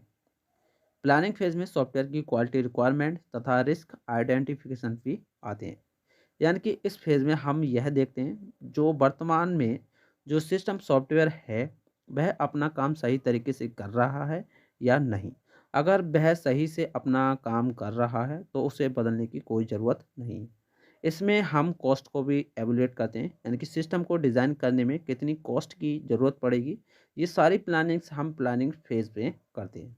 तो प्लानिंग फेज़ आपको अच्छी तरह से समझ में आ गया होगा। उसके बाद सेकंड नंबर पे आपका एनालिसिस। अभी देखो प्लानिंग फेज़ में प्रॉब्लम्स को डिफाइन किया जाता है और ये आपको बता दिया है, तथा एनालिसिस फेज़ में उन प्रॉब्लम्स को अधिक डिटेल्स के साथ यहाँ पर एग्जामिन किया जाता है, यानी कि जितनी भी डिटेल्स होती हैं उनको यहाँ पर काफ़ी ज़्यादा बेहतर तरीके से यहाँ पर सॉल्व किया जाता है। और एनालिसिस फेज़ में यूज़र की रिक्वायरमेंट्स को देखा जाता है, यानी कि यूज़र क्या चाहता है, आखिर में क्या उसकी आवश्यकताएँ हैं और जो आपका एंड यूज़र होता है उसकी क्या ज़रूरतें हैं। इस फेज़ में सिस्टम के हार्डवेयर और सॉफ्टवेयर को अच्छी तरह से स्टडी किया जाता है, यानी कि उसके बारे में एक अच्छी तरह से यहाँ पर सुविधा ली जाती है और इसमें एंड यूज़र्स तथा डिज़ाइनर्स दोनों मिलकर प्रॉब्लम्स एरिया को हल करते हैं। उसके बाद यहाँ पर सिस्टम डिज़ाइन है थर्ड नंबर। अब सिस्टम डिज़ाइन में क्या होता है, डिज़ाइनर सिस्टम के प्रोसेस के डिज़ाइन को पूरा करता है, यानी कि जो आपका डिज़ाइन होता है वो सिस्टम के प्रोसेस यानी कि जो भी प्रक्रिया उसको डिज़ाइन करके पूरा करता है और सिस्टम में संपूर्ण टेक्निकल स्पेसिफिकेशन को इंक्लूड किया जाता है, यानी कि जो भी उसमें टेक्निकल स्पेसिफिकेशन होती हैं वो यहाँ पर डाली जाती हैं, जिससे जो आपका सिस्टम है और भी ज़्यादा इंटरैक्टिव तथा एफिशिएंट बन जाए। उसके बाद यहाँ पर फोर्थ नंबर पर आपका इम्प्लीमेंटेशन। इस फेज में जो आपका हार्डवेयर होता है डीबीएमएस यानी कि डेटाबेस मैनेजमेंट सिस्टम सॉफ्टवेयर तथा एप्लीकेशन प्रोग्राम को इंस्टॉल किया जाता है तथा डेटाबेस डिज़ाइन को यहाँ पर इम्प्लीमेंट किया जाता है। इससे पहले कि डेटाबेस डिज़ाइन को यहाँ पर इम्प्लीमेंट किया जाए सिस्टम को टेस्टिंग कोडिंग तथा डबिंग प्रोसेस से होकर गुजरना पड़ता है। एचडीएलसी में ये सबसे लंबे समय तक चलने वाला फेज होता है, ये हमने आपको बता रखा है। उसके बाद यहाँ पर मेंटेनेंस है। मेंटेनेंस में क्या होता है कि यहाँ पर यह एसडीएलसी के सबसे अंतिम फेज़ है, यानी कि लास्ट फेज होता है। और जब हम सॉफ्टवेयर हमारा पूर्ण रूप से बनकर तैयार हो जाता है तथा यूज़र उसका प्रयोग करना शुरू कर देते हैं, तब जो प्रॉब्लम्स उसमें आती हैं तो उनको टाइम टू टाइम हल करना पड़ता है। तैयार सिस्टम सॉफ्टवेयर को समय अनुसार उसका ख्याल रखना तो जो है उसे मेंटेन रखना ही मेंटेनेंस कहलाता है। और जो एसडीएलसी में होते हैं आपके 3 प्रकार के, आपको बताए थे 3 प्रकार के मेंटेनेंस होते हैं, करेक्टिव, अडैप्टिव और परफेक्टिव। तो यहाँ पर एसडीएलसी के कुछ लाभ दिए गए हैं, जैसे कि यहाँ पर स्क्रीन पर देख सकते हैं। तो क्या लाभ हैं? पहला लाभ है इसका, यह डेवलपर्स के लिए स्पष्ट दिशा निर्देश स्थापित करता है। दूसरा है, यहाँ पर एक शेड्यूल तैयार किया जाता है, यानी कि एक प्लानिंग की जाती है और पूरे पर चल रहे काम पर नज़र रखी जाती है। उसके बाद यहाँ पर तीसरा पॉइंट है, यह बड़े और कॉम्प्लेक्स प्रोजेक्ट पर विशेष रूप से नज़र रखता है। चौथा पॉइंट है, यह बहुत बढ़िया ढंग से सॉफ्टवेयर की टेस्टिंग होती है, यानी कि इस एसडीएलसी में। इसके बाद यहाँ पर अगला फेज, अगला पॉइंट जो है इसके काम करने की जो क्षमता होती है काफ़ी ज़्यादा फ्लेक्सिबल होती है और प्रोजेक्ट पर काम निर्धारित समय तथा ख़त्म किया जाता है। यानी कि प्रोजेक्ट पर जो भी काम है वो निर्धारित समय में यहाँ पर ख़त्म किया जाता है और इसमें टाइम को बहुत महत्व दिया जाता है और एक उत्तम टीम वर्क के मेल-जोल के साथ कार्य को यहाँ पर पूर्ण किया जाता है। ये हैं कुछ इसके एडवांटेज। उसके बाद यहाँ पर कुछ इसके नुकसान भी हैं। देखो भाई, जिस चीज़ के फ़ायदे हैं उसके नुकसान भी होते हैं। तो कई सारे प्रोजेक्ट में लागत में वृद्धि करनी पड़ती है, यानी कि कई सारे प्रोजेक्ट में हमें काफ़ी सारी खर्चा भी करना पड़ता है और जिससे कि प्रोजेक्ट जो है काफ़ी लागत से प्रोजेक्ट को बनाने में पैसा खर्च करना पड़ता है। यहाँ पर कुछ नुकसान भी हैं। कई बार प्रोजेक्ट के अंतिम चरण में कम लचीलापन यानी कि फ्लेक्सिबिलिटी देखने को मिलती है। दूसरा, दस्तावेज़ की उच्च मात्रा यानी कि डॉक्यूमेंटेशन की हाई यहाँ पर परसेंटेज देखने के लिए मिल जाती है और कई बार सॉफ्टवेयर की टेस्टिंग करना कर्मचारियों के लिए बहुत पेचीदा हो जाता है। यानी कि बार-बार टेस्टिंग करना काफ़ी ज़्यादा हद से ज़्यादा परेशानी का कारण बन जाता है और इसमें ग्राहकों की जो उच्च भागीदारी होती है वो ज़्यादा अधिक होती है। कभी-कभी सॉफ्टवेयर की मेंटेनेंस करना बहुत ही ज़्यादा मुश्किल हो जाता है। उसके बाद यहाँ पर कुछ एसडीएलसी के प्रकार दिए गए हैं। जैसे कि यहाँ पर एसडीएलसी कितने प्रकार के होते हैं वो भी हमें यहाँ पर बता देते हैं। पहला होता है आपका big bang model, B model होता है जो आपके सिलेबस में है। स्पाइरल मॉडल है, वाटरफॉल मॉडल आप पढ़ चुके हैं। इटरेटिव मॉडल है, प्रोटोटाइप मॉडल आप पढ़ेंगे और एजाइल मॉडल भी है। उसके बाद यहाँ पर एक रेड मॉडल होता है और एक इंक्रीमेंटल मॉडल होता है। ये कुछ आपके एसडीएलसी मॉडल के टाइप्स होते हैं जिनके बारे में हम आगे चल के आपको बता देंगे। तो उसके बाद यहाँ पर सेकंड थर्ड नंबर पर आपका स्पाइरल मॉडल आता है इस चैप्टर में। तो यहाँ पर हम स्पाइरल मॉडल के बारे में अच्छी तरह से जान लेते हैं आखिर में क्या होता है। देखो, सबसे पहले तो स्पाइरल मॉडल को सन 1985 में एक बॉहम नाम के वैज्ञानिक थे, उन्होंने इसे डेवलप किया था यानी कि प्रस्तावित किया था। और इस मॉडल का जो साइज होता है यानी कि इस मॉडल का जो आकार होता है घुमावदार यानी कि स्पाइरल होने की वजह से इसे स्पाइरल कहा जाता है। यहाँ पर एक बार और बता देते हैं आपको। स्पाइरल मॉडल को 1985 में बॉहम ने, एक बॉहम नाम के वैज्ञानिक थे, उन्होंने प्रस्तावित किया था।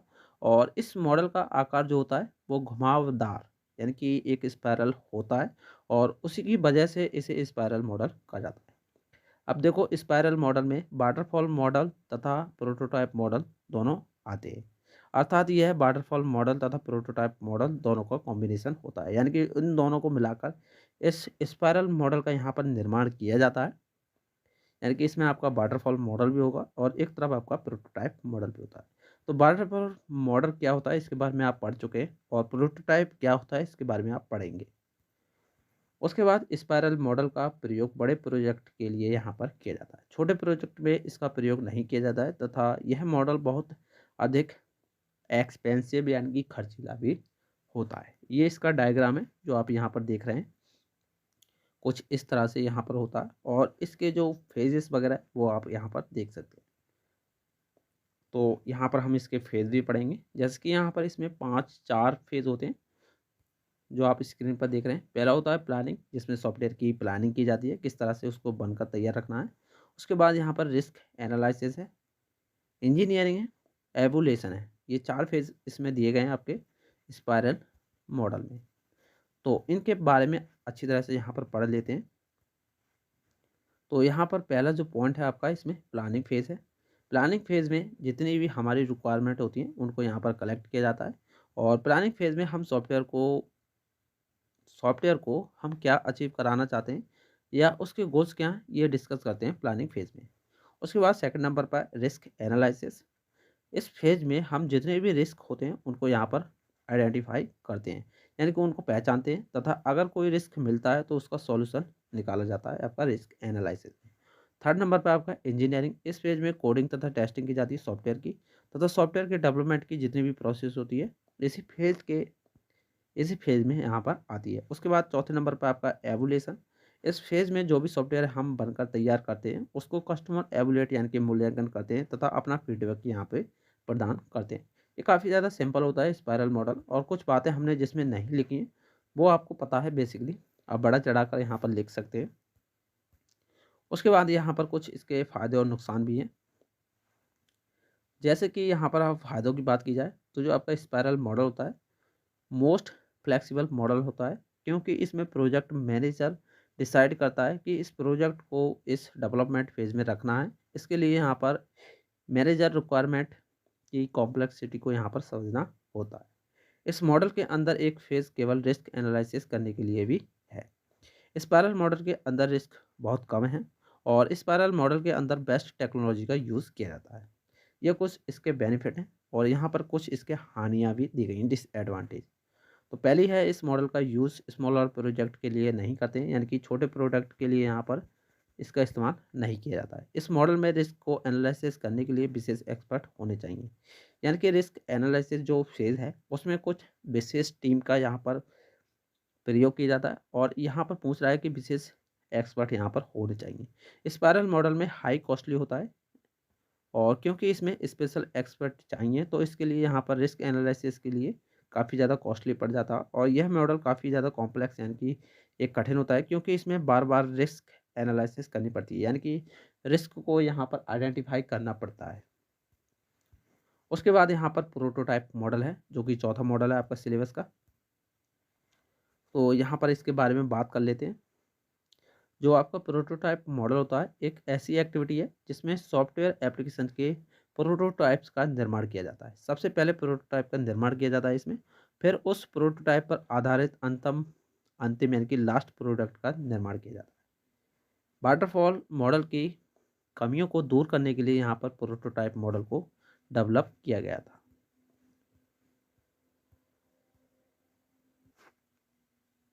तो यहाँ पर हम एक बार और बता देते हैं प्रोटोटाइप मॉडल के बारे में। जो आपका प्रोटोटाइप मॉडल होता है वो एक ऐसी एक्टिविटी होता है, ऐसी एक्टिविटी होती है जिसमें सॉफ्टवेयर एप्लीकेशन के प्रोटोटाइप्स का निर्माण किया जाता है। सबसे पहले प्रोटोटाइप का यहाँ पर निर्माण किया जाता है, फिर जो प्रोटोटाइप होता है उस पर आधारित जो अंतिम प्रोडक्ट होता है उसका यहाँ पर निर्माण किया जाता है। और जो आपका प्रोटोटाइप मॉडल है वो वाटरफॉल की कमियों को दूर करने के लिए यहाँ पर इसका निर्माण किया गया था। उसके बाद इस मॉडल का निर्माण तब किया जाता है जब हमें रिक्वायरमेंट का अच्छी तरह से पता नहीं होता है। और यह मॉडल जो होता है इसमें एक खासियत भी होती है कि इस मॉडल को दूसरे मॉडल्स के साथ भी प्रयोग में लाया जाता है और अकेले भी, ये इसके कुछ बेनिफिट भी होते हैं।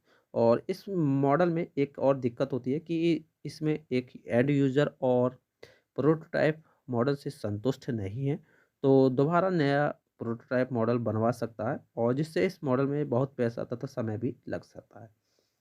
कुछ इस तरह का यहाँ पर ये होता है जो आप यहाँ पर देख रहे हैं। तो इसमें कुछ फेज़ भी होते हैं जैसे कि यहाँ पर हम पढ़ेंगे। तो पहला है आपका रिक्वायरमेंट गैदरिंग जो आप यहाँ पर देख रहे हैं। उसके बाद क्यूक डिज़ाइन है, बिल्डेड प्रोटोटाइप है, रिफाइंड प्रोटोटाइप है, एवुलेट है और प्रोडक्ट है।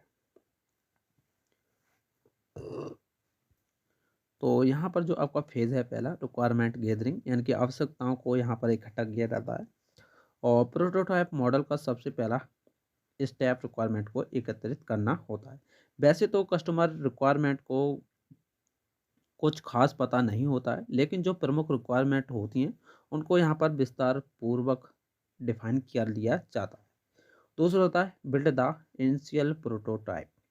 इस फेज में इनिशियल प्रोटोटाइप्स का निर्माण किया जाता है और इसमें कुछ बेसिक रिक्वायरमेंट को यहाँ पर दिखाया जाता है तथा जो यूज़र इंटरफेस होता है वो यहाँ पर उपलब्ध कराया जाता है। उसके बाद यहाँ पर रिव्यू द प्रोटोटाइप्स होता है, यानी कि जो थर्ड फेज है, यानी कि इस फेज में जब प्रोटोटाइप का यहाँ पर निर्माण पूरा हो जाता है तो एंड यूजर तथा कस्टमर को इसे प्रस्तुत किया जाता है और उनसे एक प्रोटोटाइप के बारे में फीडबैक लिया जाता है, जो इस फीडबैक के यानी कि सिस्टम को और बेहतर बनाने में काफ़ी ज़्यादा हेल्पफुल भी होता है और प्रोटोटाइप में जो भी संभव परिवर्तन हो सके वो यहाँ पर किए जाते हैं। उसके बाद यहाँ पर reviews revise and improve the prototypes. जब एंड यूजर्स तथा कस्टमर से यहाँ पर फीडबैक लिया जाता है तो फीडबैक के आधार पर प्रोटोटाइप को इम्प्रूव यानी कि और ज़्यादा बेहतर किया जाता है। अगर कस्टमर प्रोटोटाइप से संतुष्ट नहीं है तो एक नए प्रोटोटाइप का यहाँ पर निर्माण भी किया जाता है और यह प्रक्रिया तब तक चलती रहती है जब तक कि जो कस्टमर है वो अपनी इच्छा अनुसार प्रोटोटाइप प्रदान नहीं कर पाता। उसके बाद यहाँ पर कुछ इसके फायदे भी होते हैं जो आप यहाँ पर देखेंगे। इस मॉडल में शुरुआत में ही गलतियों का पता लगाया जाता है, ये इसका बेनिफिट भी होता है। इस मॉडल का भ्रामक तथा मुश्किल कार्यों के लिए उपयोगी होता है। यानी कि कुछ ऐसे कार्य होते हैं, कुछ हार्ड वर्क होते हैं जिसमें इसका यूज़ किया जाता है। इस मॉडल में लागत कम आती है और इस मॉडल में कार्य पूरा करने में काफ़ी ज़्यादा समय नहीं भी लगता है। उसके बाद यहाँ पर कुछ नुकसान भी हैं कि इस मॉडल की जो प्रोसेस है वो काफ़ी ज़्यादा हार्ड होती है, कठिन होती है। उसके बाद सेकंड है कि इस मॉडल की कार्यगति होती है वो काफ़ी ज़्यादा स्लो होती है और यह प्रोटोटाइप मॉडल्स जो होता है वो डेवलपर्स के लिए यहाँ पर एक रूप से भ्रम पैदा करता है। उसके बाद यहाँ पर पाँचवा मॉडल जो है वो एजाइल मॉडल है। इसके बारे में अच्छी तरह से बात करेंगे। तो एजाइल मॉडल जो है वो एक तरह से इटरेटिव मॉडल और इंक्रीमेंटल मॉडल का यहाँ पर एक कॉम्बिनेशन होता है। यानी कि इन दोनों मॉडल्स को यहाँ पर मिलाने के बाद इस मॉडल का यहाँ पर निर्माण किया जाता है। यहाँ पर आप अच्छी तरह से समझते हैं, एक तरफ से इटरेटिव और एक बाद प्लस इंक्रीमेंट और बराबर में क्या आएगा आपका एजाइल मॉडल। यानी कि इन दोनों को जोड़ने के बाद इस मॉडल का यहाँ पर निर्माण किया जाता है। अर्थात यहाँ पर ये समझ सकते हैं कि इटरेटिव मॉडल और इंक्रीमेंटल मॉडल्स को जोड़ने के बाद यानी कि इन दोनों का कॉम्बिनेशन यानी कि इन दोनों को मिलाने के बाद एजाइल मॉडल का निर्माण होता है। एजाइल मॉडल में प्रोसेस एडेप्टाबिलिटी तथा कस्टमर सेटिस्फिकेशन पर यहाँ पर ज़्यादातर विशेष ध्यान दिया जाता है भाई। और पहले के समय में इटरेटिव वाटरफॉल मॉडल का प्रयोग सॉफ्टवेयर को बनाने में किया जाता था, परंतु जो आज का वर्तमान समय में है उसमें डेवलपर्स को बहुत सारी परेशानियों का सामना करना पड़ता है। सबसे बड़ी परेशानी ये हो सकती है कि सॉफ्टवेयर डेवलपमेंट के बीच में कस्टमर सॉफ्टवेयर के चेंजेस करने को कहता है। यानी कि जब हम कोई भी सॉफ्टवेयर बना रहे हैं और हमने उसकी प्लानिंग शुरू से कर ली है, अगर कस्टमर उसी टाइम पर आ जाता है और वो बोलता है कि भाई हमें इसमें कोई चेंजेस वगैरह चाहिए, तो इन चेंजेस को करने में बहुत सारा टाइम तथा मनी यानी कि खर्चा भी लगता है। तो इन सब कमियों को पूरा करने के लिए 1990 के दशक में एक एजाइल मॉडल का यहाँ पर डेवलपमेंट यानी कि उसको प्रस्तावित किया गया था। और एजाइल मॉडल को मुख्यतः सॉफ्टवेयर डेवलपमेंट के बीच में चेंजेस करने के लिए ही बनाया गया था। यानी कि जो एजाइल मॉडल है वो सॉफ्टवेयर डेवलपमेंट के बीच में चेंजेस यानी कि परिवर्तन करने के लिए यहाँ पर इसका डेवलपमेंट हुआ था, जिससे कि सॉफ्टवेयर प्रोजेक्ट को जल्दी से पूरा किया जा सके। एजाइल मॉडल्स में कुछ स्टेप्स होते हैं जैसे कि requirement gathering, requirement analysis, design, coding, unit testing, acceptance testing. और जितने भी टेस्टिंग हैं वो आपको अगले मैराथन क्लास में पढ़ाएंगे, काफ़ी ज़्यादा मोस्ट इम्पोर्टेंट भी है। तो ये जो है इसका डायग्राम है जो आप यहाँ पर देख रहे हैं, कुछ इस तरह से आपका इसका ये डायग्राम होता है। और फेज़ों के बारे में आप बेसिकली पता है। एजाइल मॉडल में सॉफ्टवेयर प्रोडक्ट को यहाँ पर छोटे इंक्रीमेंटल यानी कि छोटे छोटे पार्ट में यहाँ पर डिवाइड किया जाता है। इसमें सबसे पहले सबसे छोटे पार्ट को यहाँ पर डेवलप किया जाता है, यानी कि सबसे पहले छोटा पार्ट बनाया जाता है। उसके बाद यहाँ पर छोटे पार्ट से एक और बड़ा पार्ट होता है उसको बनाया जाता है और प्रत्येक इंक्रीमेंटल पार्ट को यहाँ पर इटरेशन पर विकसित किया जाता है। और प्रत्येक इटरेशन को छोटा रखा जाता है जिससे कि उसे आसानी से मैनेज किया जा सके तथा उसे 2-3 हफ्तों में पूरा किया जा सके। एक समय में केवल एक ही इटरेशन को प्लान, डेवलप तथा डिप्लॉय किया जाता है। इसके कुछ सिद्धांत भी होते हैं जैसे कि सॉफ्टवेयर डेवलपमेंट के समय कस्टमर के साथ कॉन्टैक्ट बनाए रखने के लिए, रिक्वायरमेंट को समझने के लिए डेवलपमेंट टीम में एक कस्टमर रिप्रेजेंटेटिव होता है। जब किसी इटरेशन को पूरा कर लिया जाता है तो स्टेक होल्डर तथा कस्टमर रिप्रेजेंटेटिव को उसे रिव्यू देते हैं तथा रिक्वायरमेंट को दोबारा एवलुएट करते हैं। दूसरा नंबर है कि कस्टमर की रिक्वायरमेंट को समझने के लिए यहाँ पर वर्किंग सॉफ्टवेयर का डेमो दिया जाता है। यानी कि एक फर्जी यानी कि कुछ डेमो क्लास वगैरह आपने पढ़ी होंगी, उसका यहाँ पर डेमो दिया जाता है, अर्थात उसमें सिर्फ डॉक्यूमेंट पर डिपेंड नहीं होता है। तीसरा पॉइंट है कि सॉफ्टवेयर के इंक्रीमेंटल्स वर्जन को कुछ हफ्ते बाद कस्टमर रिप्रेजेंटेटिव को डिलीवर करना पड़ता है। चौथा पॉइंट है कि इस मॉडल में ये सलाह दी जाती है कि डेवलपमेंट टीम का जो साइज है वो 5 से 9 लोगों का होना चाहिए, जिससे कि जो टीम मेंबर हैं वो फेस टू फेस आपस में एक दूसरे से बातचीत कर सके, एक दूसरे से कम्युनिकेट कर सके। पांचवा पॉइंट जो है कोई एजाइल मॉडल होता है वो इस बात पर ज़्यादातर फोकस करता है कि सॉफ्टवेयर में जब भी कोई चेंजेस करने होते हैं तो उसे जल्दी से पूरा यहाँ पर कर लिया जाए। 6 नंबर पे एजाइल डेवलपमेंट में 2 प्रोग्रामर्स एक साथ काम करते हैं और जो एक प्रोग्रामर होता है वो कोडिंग करता है और जो दूसरा जो होता है वो जो यहाँ पर कोडिंग की जाती है उसका यहाँ पर रिव्यू करता है। यानी कि दोनों प्रोग्राम्स आपस में अपने कामों को बदलते रहते हैं। यानी कि कभी कोई कोडिंग करता है तो कोई रिव्यू। उसके बाद कुछ इसके लाभ भी होते हैं, जैसे कि यहाँ पर आप देखेंगे स्क्रीन पर। पहला बेनिफिट है कि इसमें 2 प्रोग्रामर्स एक साथ काम करते हैं, जिसमें कोडिंग बहुत ही अच्छी से होती है तथा इसमें बहुत ही कम समय और गलतियाँ होती हैं। दूसरा है इसमें सॉफ्टवेयर प्रोजेक्ट को बहुत कम समय में पूरा कर लिया जाता है। तीसरा है कि इसमें कस्टमर रिप्रेजेंटेटिव को प्रत्येक इटरेशन का साइज यानी कि आइडियाज़ होता है, जिससे वह रिक्वायरमेंट को आसानी से चेंज कर सकते हैं। चौथा है ये सॉफ्टवेयर के डेवलपमेंट की बहुत ही वास्तविक अप्रोच है और इसमें जो टीम वर्क होती है उस पर विशेष ध्यान दिया जाता है। और 6 नंबर पर इसमें रूल्स बहुत कम होते हैं और डॉक्यूमेंटेशंस भी ना के बराबर होते हैं। सातवां है कि इसमें प्लानिंग की कोई ज़रूरत नहीं है और इसे आसानी से मैनेज भी किया जा सकता है। नौवां है कि इसे डेवलपर्स को फ्लेक्सिबिलिटी प्रदान किया जाता है। कुछ नुकसान भी हैं इसके, जैसे कि यह कॉम्प्लेक्स डिपेंडेंसी को हैंडल नहीं कर पाता है और इसमें कुछ फॉर्मल डॉक्यूमेंटेशन की वजह से डिप्लॉयमेंट में काफ़ी ज़्यादा कन्फ्यूजन भी हो जाता है। तीसरा पॉइंट है कि ये ज़्यादातर कस्टमर रिप्रेजेंटेटिव पर निर्भर रहता है। अगर कस्टमर रिप्रेजेंटेटिव कोई गलत इन्फॉर्मेशन दे देता है तो सॉफ्टवेयर हमारा जो होता है वो एक गलत बन जाता है। चौथा पॉइंट है कि इसमें जो है कि एक्सपीरियंस प्रोग्राम का ही कोई डिसीजन ले सकते हैं, नए प्रोग्रामर्स के लिए कोई भी डिसीजन नहीं ले सकते हैं। पांचवा पॉइंट है कि इसमें सॉफ्टवेयर डेवलपमेंट के शुरुआत में सॉफ्टवेयर को बनाने में कितना एफर्ट तथा टाइम लगेगा इसका पता नहीं लग पाता है, यानी कि इसमें प्लानिंग फेज नहीं होता है। उसके बाद यहाँ पर हमारा आ जाता है चैप्टर नंबर 3 यानी कि सॉफ्टवेयर प्लानिंग।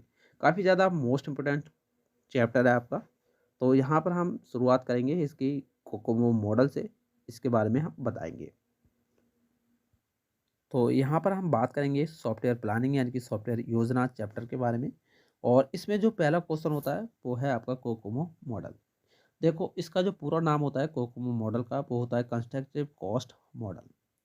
इसको सन 1981 में बोहम ने प्रस्तावित किया था और यह एक कॉस्ट एस्टिमेशन मॉडल है तथा इसका प्रयोग सॉफ्टवेयर के पैकेज की कॉस्ट को एवलुएट करने के लिए किया जाता है। उसके बाद कि इस मॉडल में एफर्ट क्योटेशन का एक प्रोजेक्ट यानी कि क्योटेशन का प्रयोग एक प्रोजेक्ट को डेवलप करने के लिए पर्सन मंथ संख्या की ज़रूरतों को एस्टिमेट करने के लिए किया जाता है। इस मॉडल को हम 3 तरीकों से प्रयोग कर सकते हैं, यानी कि इसको प्रयोग करने के लिए हमारे पास 3 तरीके होते हैं, 3 प्रकार के टाइप्स होते हैं। जिसमें पहला होता है आपका ऑर्गेनिक और उसके बाद यहाँ पर सेमी डेटेज्ड होता है और एक होता है एम्बेडेड। तो यहाँ पर तीनों के बारे में अच्छी तरह से पढ़ लेते हैं। तो यहाँ पर हम शुरुआत करने वाले हैं ऑर्गेनिक से। तो किसी भी प्रोजेक्ट को डेवलप करने के लिए उसे ऑर्गेनिक टाइप का माना जा सकता है, लेकिन कोई भी प्रोजेक्ट सॉफ्टवेयर एप्लीकेशन प्रोग्राम को डेवलप करने के लिए किसी भी प्रोग्राम को प्रोजेक्ट में प्रयोग करने के लिए उसे अच्छी तरह से यहाँ पर डेवलपमेंट टीम को यहाँ पर समझाया जाता है, जिसके कारण जो प्रोजेक्ट होता है उसका आकार काफ़ी हद तक छोटा हो जाता है और जो टीम के जितने भी सदस्य होते हैं वो प्रोजेक्ट के सेम प्रोग्राम को डेवलप करने में यहाँ पर काफ़ी ज़्यादा उन्हें हेल्प भी मिलती है। और इस प्रोग्राम के प्रोजेक्ट के एग्जांपल्स कुछ इस प्रकार हो सकते हैं, जैसे कि बिजनेस सिस्टम हो गया आपका, सिंपल इन्वेंटरी हो गया, मैनेजमेंट सिस्टम हो गया एंड डेटा प्रोसेसिंग सिस्टम हो गया। कुछ इसके ऑर्गेनिक आपके कुछ एग्जांपल्स दिए गए हैं। उसके बाद यहाँ पर सेकंड नंबर पर है सेमी डेटेज्ड। किसी भी प्रोजेक्ट सॉफ्टवेयर को सेमी डेटेज को माना जा सकता है अगर आपकी टीम में कुछ एक्सपीरियंस यानी कि ज़्यादा अनुभव वाले और कुछ इन एक्सपीरियंस डेवलपर एक ही टीम में हों। तो टीम में जो भी डेवलपर्स होंगे उनके पास कुछ एक्सपीरियंस हो सकता है और प्रोजेक्ट से रिलेटेड यानी कि प्रोजेक्ट से संबंधित, लेकिन जो भी हम यहाँ पर प्रोजेक्ट लेंगे उसका यहाँ पर कुछ डेवलपमेंट यहाँ पर चल रहा होगा, उससे कुछ पहचानित यानी कि परिभाषित अनपरिभाषित हो सकता है। सेमी डेटेज के उदाहरण की बात करें तो इसमें एक नया ऑपरेटिंग सिस्टम यानी कि ओएस और एक डीबीएमएस होता है। उसके बाद यहाँ पर एम्बेडेड है, कोई भी प्रोजेक्ट सॉफ्टवेयर को डेवलपमेंट में होता है, यानी कि कोई भी हमारा सॉफ्टवेयर प्रोजेक्ट डेवलपमेंट में होता है तो उसे एम्बेडेड टाइप का मान सकते हैं। यदि कोई प्रोजेक्ट जो कि डेवलप किया जा रहा है और उस प्रोजेक्ट को हार्डवेयर के साथ जॉइंट करने में दृढ़ता होती है, तो प्रोजेक्ट जिस मॉडल से डेवलप किया जाता है उसमें बहुत हार्ड नियम भी हो सकते हैं, जैसे कि आपका उदाहरण हो जाएगा पेटीएम। प्रोजेक्ट को डेवलप करने के लिए बॉहम ने 3 कैटेगरीज दी थी, जिसमें से आपका KLOC यानी कि क्लो लाइन्स ऑफ कोड है, जो हम आगे बात करेंगे। उसके द्वारा यहाँ पर प्रोजेक्ट के आकार में आधार पर यहाँ पर और डेवलपमेंट के टाइम के प्रोजेक्ट के साथ उसकी भविष्यवाणी करने के लिए एक्सप्रेशंस का अलग-अलग यहाँ पर सेट बनाया जाता है, तथा प्रोजेक्ट सॉफ्टवेयर के डेवलपमेंट में जोखिम का यहाँ पर ध्यान रखा जाता है। अब यहाँ पर भौम के अनुसार कॉस्ट को एस्टिमेट करने के लिए यहाँ पर 3 स्टेज बताई गई थी, जो यहाँ पर हम डायग्राम के माध्यम से बताएँगे। तो यहाँ पर पहली जो फ़ेज़ होती है इसमें, पहली फ़ेज़ होती है आपकी बेसिक कोकोमो, दूसरी होती है मध्य वाली यानी कि बीच वाली होती है, जिसे बोलते हैं इंटरमीडिएट कोकोमो, और दूसरी होती है आपकी पूरी कोकोमो, जिसमें हम बोलते हैं कंप्लीट कोकोमो। तो तीनों के बारे में एक-एक करके बात कर लेते हैं। तो जो आपकी बेसिक कोकोमो मॉडल होता है, तो यह मॉडल स्थैतिक तथा सिंगल वैल्यूड होता है,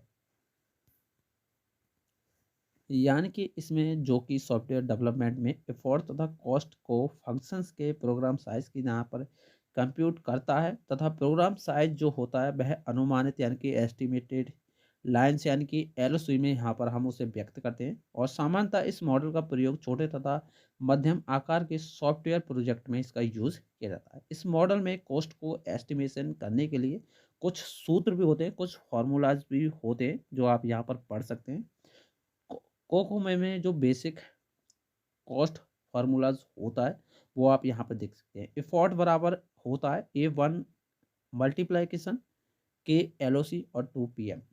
T dev V1 X effort V2 months.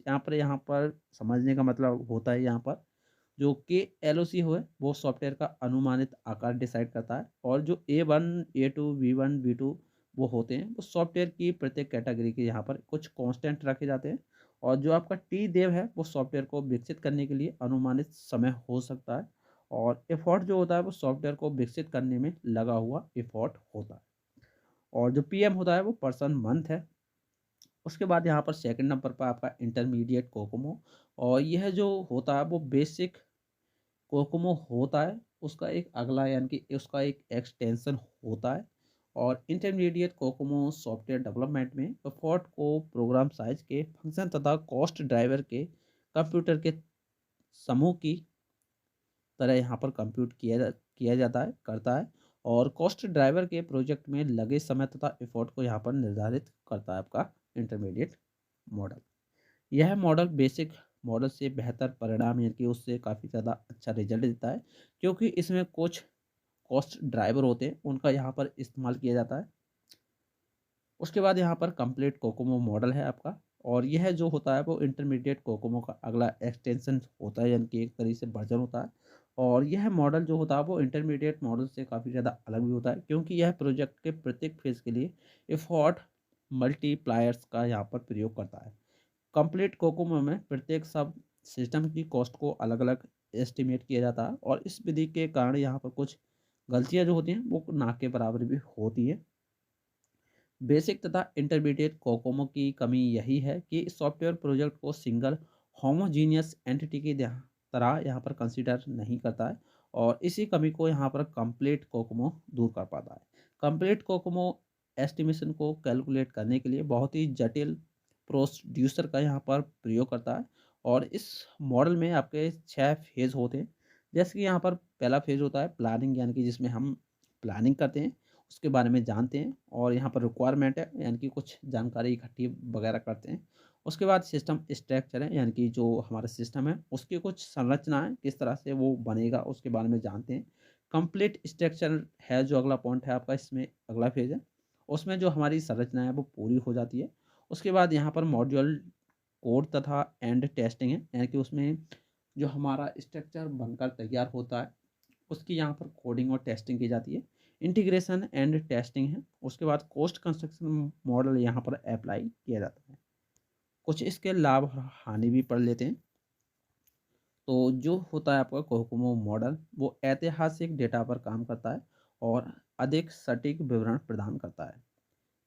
विभिन्न कारकों से विभिन्न कारकों के साथ लागू करना काफ़ी ज़्यादा आसान होता है इसको, और कोई आसानी से इसे समझ सकता है और ये कैसे काम करता है इसके बारे में ये जान सकता है।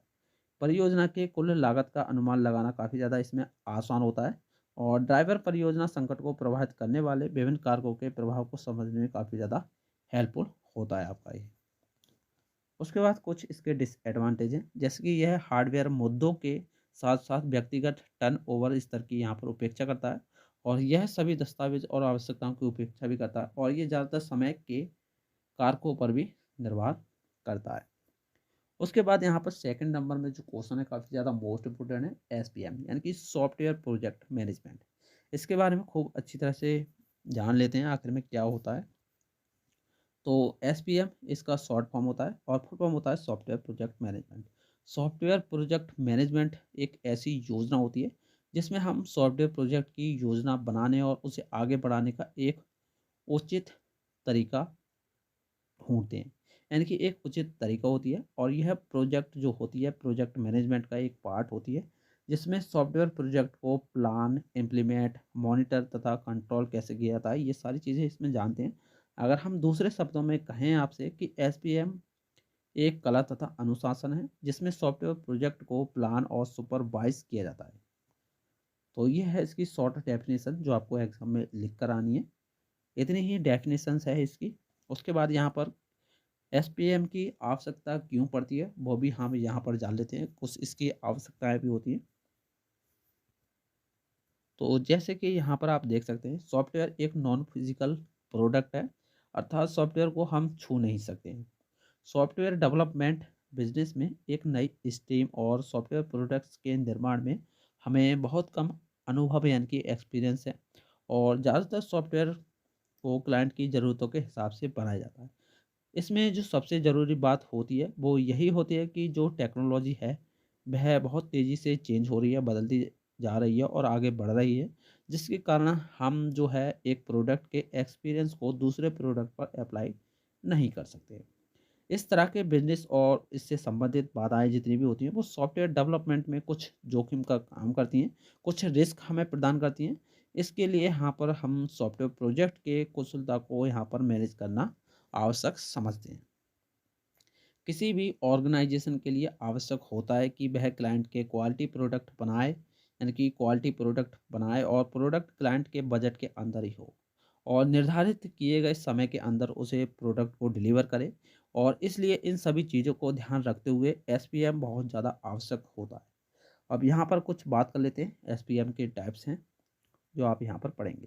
पहला होता है कॉन्फ्लिक्ट मैनेजमेंट, जिसमें क्या होता है कि ये एक प्रोसेस होती है जिसमें कॉन्फ्लिक्ट के नेगेटिव फीचर्स को रोक दिया जाता है। यानी कि उसमें कुछ बुराइयाँ होती हैं, कुछ नेगेटिव फीचर्स होते हैं, उनको यहाँ पर स्टॉप कर दिया जाता है, और कॉन्फ्लिक्ट के पॉजिटिव फीचर्स होते हैं, कुछ पॉजिटिव फीचर्स होते हैं, उन्हें यहाँ पर आगे बढ़ाया जाता है। कॉन्फ्लिक्ट मैनेजमेंट का उद्देश्य होता है कि लर्निंग यानी कि सीखना और समूह परिणाम यानी कि ग्रुप रिजल्ट में सुधार करना।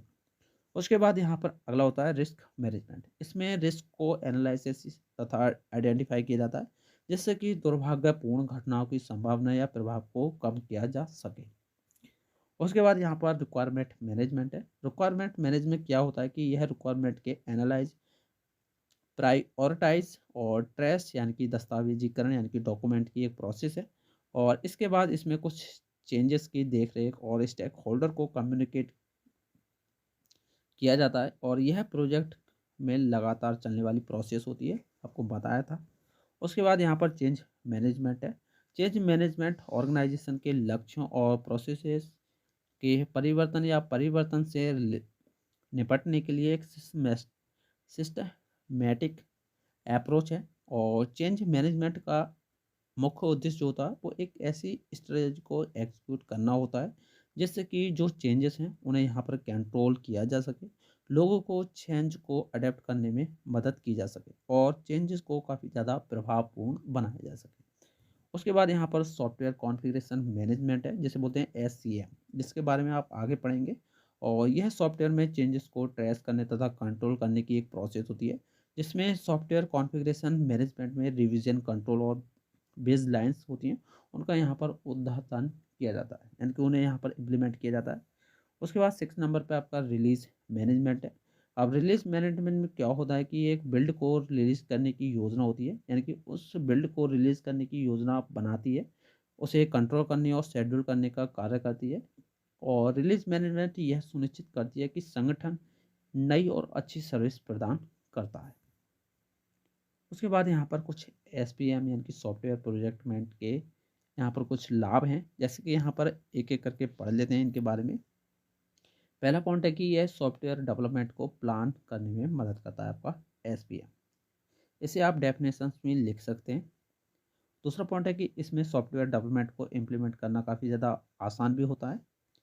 उसके बाद कि इसमें सॉफ्टवेयर को विकसित करने में लगने वाले समय को कम कर सकते हैं। चौथा पॉइंट है कि इससे सॉफ्टवेयर को विकसित करने में लगने वाला जो कॉस्ट होता है, मूल्य होता है, उसको भी कम कर सकते हैं। उसके बाद यहाँ पर एक क्वेश्चन और है, प्रोजेक्ट प्लानिंग इन ऐसी, यानी कि सॉफ्टवेयर इंजीनियरिंग में जो सॉफ्टवेयर की प्रोजेक्ट प्लानिंग है वो किस प्रकार से की जाती है, उसके बारे में बात करेंगे बेसिकली। तो जो सॉफ्टवेयर, अगर हम बात करें प्रोजेक्ट प्लानिंग में, तो जितने भी स्टडी फेज होते हैं उनके तुरंत बाद और आवश्यकता का यहाँ पर विश्लेषण करने के बाद कुछ चरण होते हैं जिनके हम बारे में बात करेंगे। शुरुआत से अगर बात करें तो एक प्रोजेक्ट की योजना बनाई जाती है, यानी कि एक सॉफ्टवेयर को डेवलप करने के लिए एक योजना बनाई जाती है, एक प्रोजेक्ट को बनाने के लिए उसकी प्लानिंग की जाती है। और एक बार जब उस परियोजना को यहाँ पर हम फेजिबल कर लेते हैं, तो सॉफ्टवेयर परियोजना प्रबंधक, यानी कि जो आपका सॉफ्टवेयर प्लानिंग मैनेजर होता है, उसको परियोजना की योजना बनाना शुरू कर देता है वो। और किसी भी विकास चरण के, यानी कि किसी भी डेवलपमेंट फेज के शुरू होने से पहले परियोजना की जो योजना है वो पूरी हो जाती है।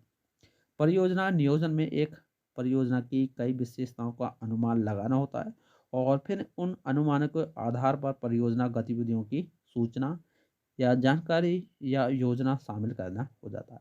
अब जो प्रोजेक्ट प्लानिंग होती है वो सबसे अधिक सावधानी और ध्यान से की जाती है, इस बात को आपको ध्यान रखना है।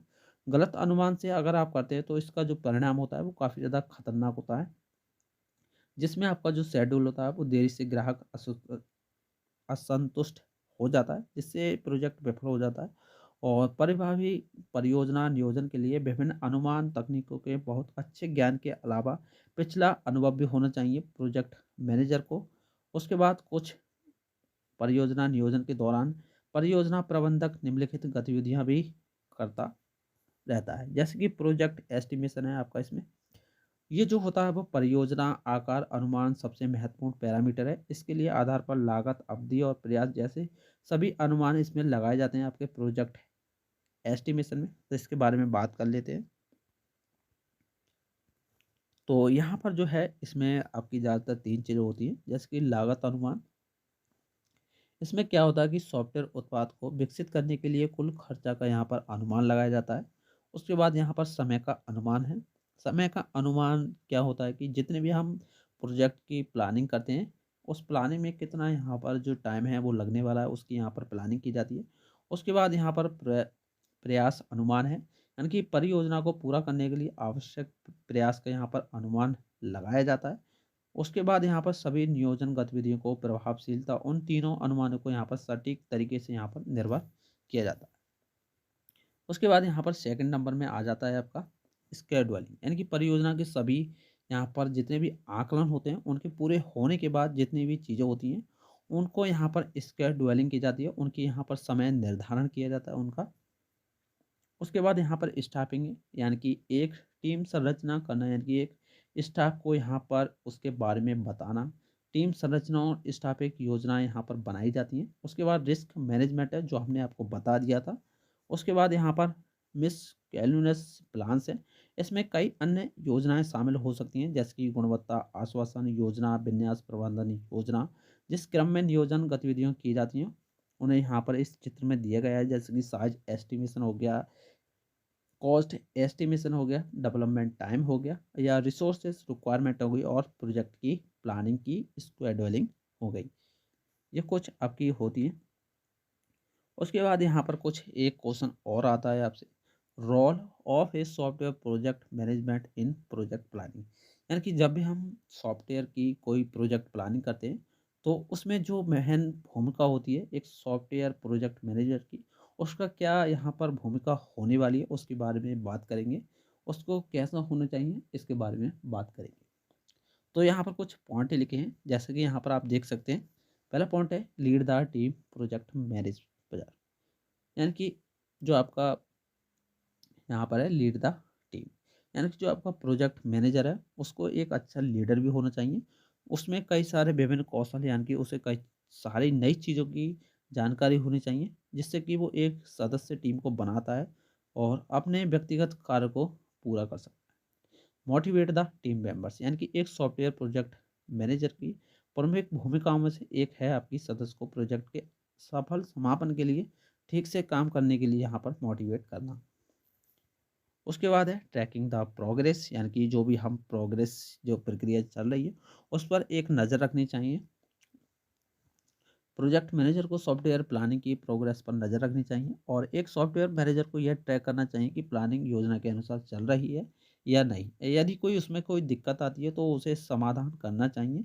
उसके अलावा जांच करना होता है कि प्रोडक्ट सही तरह से बना हुआ है, अगर उसकी जो कोडिंग हो अगर वो सही तरीके से की गई है, ये सब जांचना उसका यहाँ पर ट्रैकिंग तरह प्रोग्रेस में होना चाहिए। कॉन्टैक्ट के यहाँ पर हम बात करें तो प्रोजेक्ट मैनेजर का जो विकास दल होता है, यानी कि जो टीम मेंबरशिप होती है, वो ग्राहक के बीच काफ़ी ज़्यादा कहने वाली बात होती है कि एक बीच की नींव होती है, एक कड़ी होती है, जिसमें प्रोजेक्ट मैनेजर जो होता है ग्राहकों की आवश्यकताओं को यहाँ पर एनालिसिस कर सकता है, उसे का विश्लेषण करता है और उसे एक टीम मेंबर्स यानी कि विकास दल तक पहुँचाता है। अगला पॉइंट है डॉक्यूमेंटिंग प्रोजेक्ट रिपोर्ट, यानी कि प्रोजेक्ट मैनेजर जो होता है वो यहाँ पर कुछ भविष्य में आने वाले यहाँ पर कुछ प्रोजेक्ट को यहाँ पर तैयार करता है। रिपोर्ट में प्रोडक्ट और विभिन्न तकनीक विशेषताएं शामिल हो सकती हैं और यह रिपोर्ट भविष्य में परियोजना की क्वालिटी को बनाए रखने और बढ़ाने में मदद करती है। उसके बाद यहाँ पर कुछ एक और क्वेश्चंस दिया है जो आप इंग्लिश में देख सकते हैं और क्लास काफ़ी लॉन्ग भी होती जा रही है। यहाँ पर है list the important skill needed to be a successful project management, यानी कि एक प्रोजेक्ट मैनेजमेंट को किन किन आवश्यकताओं की ज़रूरत पड़ती है एक सक्सेसफुल प्रोजेक्ट मैनेजमेंट के लिए। यानी कि कुछ स्किल्स होनी चाहिए उसके अंदर, जैसे कि यहाँ पर to become a successful management good then good knowledge of various project management technique is necessary, but only theoretical knowledge is not enough. Moreover, a project manager should have good management skills, यानी कि जो आपका software project manager होता है उसको काफ़ी ज़्यादा एक अच्छी टेक्निक्स का ज्ञान होना चाहिए और ज़रूरी नहीं है वो आपका ज्ञान जो है उसे थॉटिकल होना चाहिए। उसके लिए यहाँ पर कुछ उसके लिए कुछ अच्छी खासी स्किल्स भी होनी चाहिए। There are some skills like tracking, controlling nature of the project, customer interaction और कुछ टेक्नोलॉजी होती हैं जिनके बारे में उसे कुछ पुरानी अनुभव भी होना चाहिए। ये इनमें एक सक्सेसफुल प्रोजेक्ट मैनेजर में जो स्किल्स होती हैं उनके बारे में है और यहाँ पर कुछ पॉइंट आउट भी कर दिए हैं, जैसे कि यहाँ पर देख सकते हैं knowledge of project estimation technique. जो प्रोजेक्ट एस्टिमेशन टेक्निक्स होती है उसके यहाँ पर ज्ञान होना चाहिए और एक good decision making ability at right time, यानी कि सही समय पर एक सही फैसला लेने की उसमें क्षमता होनी चाहिए। प्रीवियस एक्सपीरियंस होना चाहिए जिससे कि जो प्रोजेक्ट बन रहा है उसको मैनेज कर सकें। गुड कम्युनिकेशन स्किल्स होनी चाहिए कस्टमर के सेटिस्फेक्शन के साथ और he should be aware of the different types of bonds then occur and how to deal with these problems, यानी कि जो सॉफ्टवेयर में जितनी भी दिक्कत आती है उनका समाधान करने के लिए उसमें एक तरीके का जज्बा होना चाहिए। ये कुछ उसमें ज़रूरतें होती हैं। उसके बाद प्रोजेक्ट साइज एस्टिमेशन टेक्निक्स होती हैं जो कुछ मोस्ट इंपोर्टेंट क्वेश्चन है आपके सिलेबस में, तो इसके बारे में बात कर लेते हैं कि साइज एस्टिमेशन टेक्निक्स कौन-कौन सी होती हैं। तो सॉफ्टवेयर के आकार का आकलन सॉफ्टवेयर परियोजना प्रबंधन का एक महत्वपूर्ण पार्ट होता है, एक हिस्सा होता है और यह परियोजना प्रबंधक को परियोजना के निर्माण के लिए आवश्यक प्रयास और भविष्य समय की भविष्यवाणी करने में मदद करता है। परियोजना के आकार के आकलन में विभिन्न रूपों का उपयोग किया जाता है, जो यहाँ पर निम्नलिखित हैं। पहला होता है आपका एलओसी, जिसे बोलते हैं लाइन्स ऑफ कोड।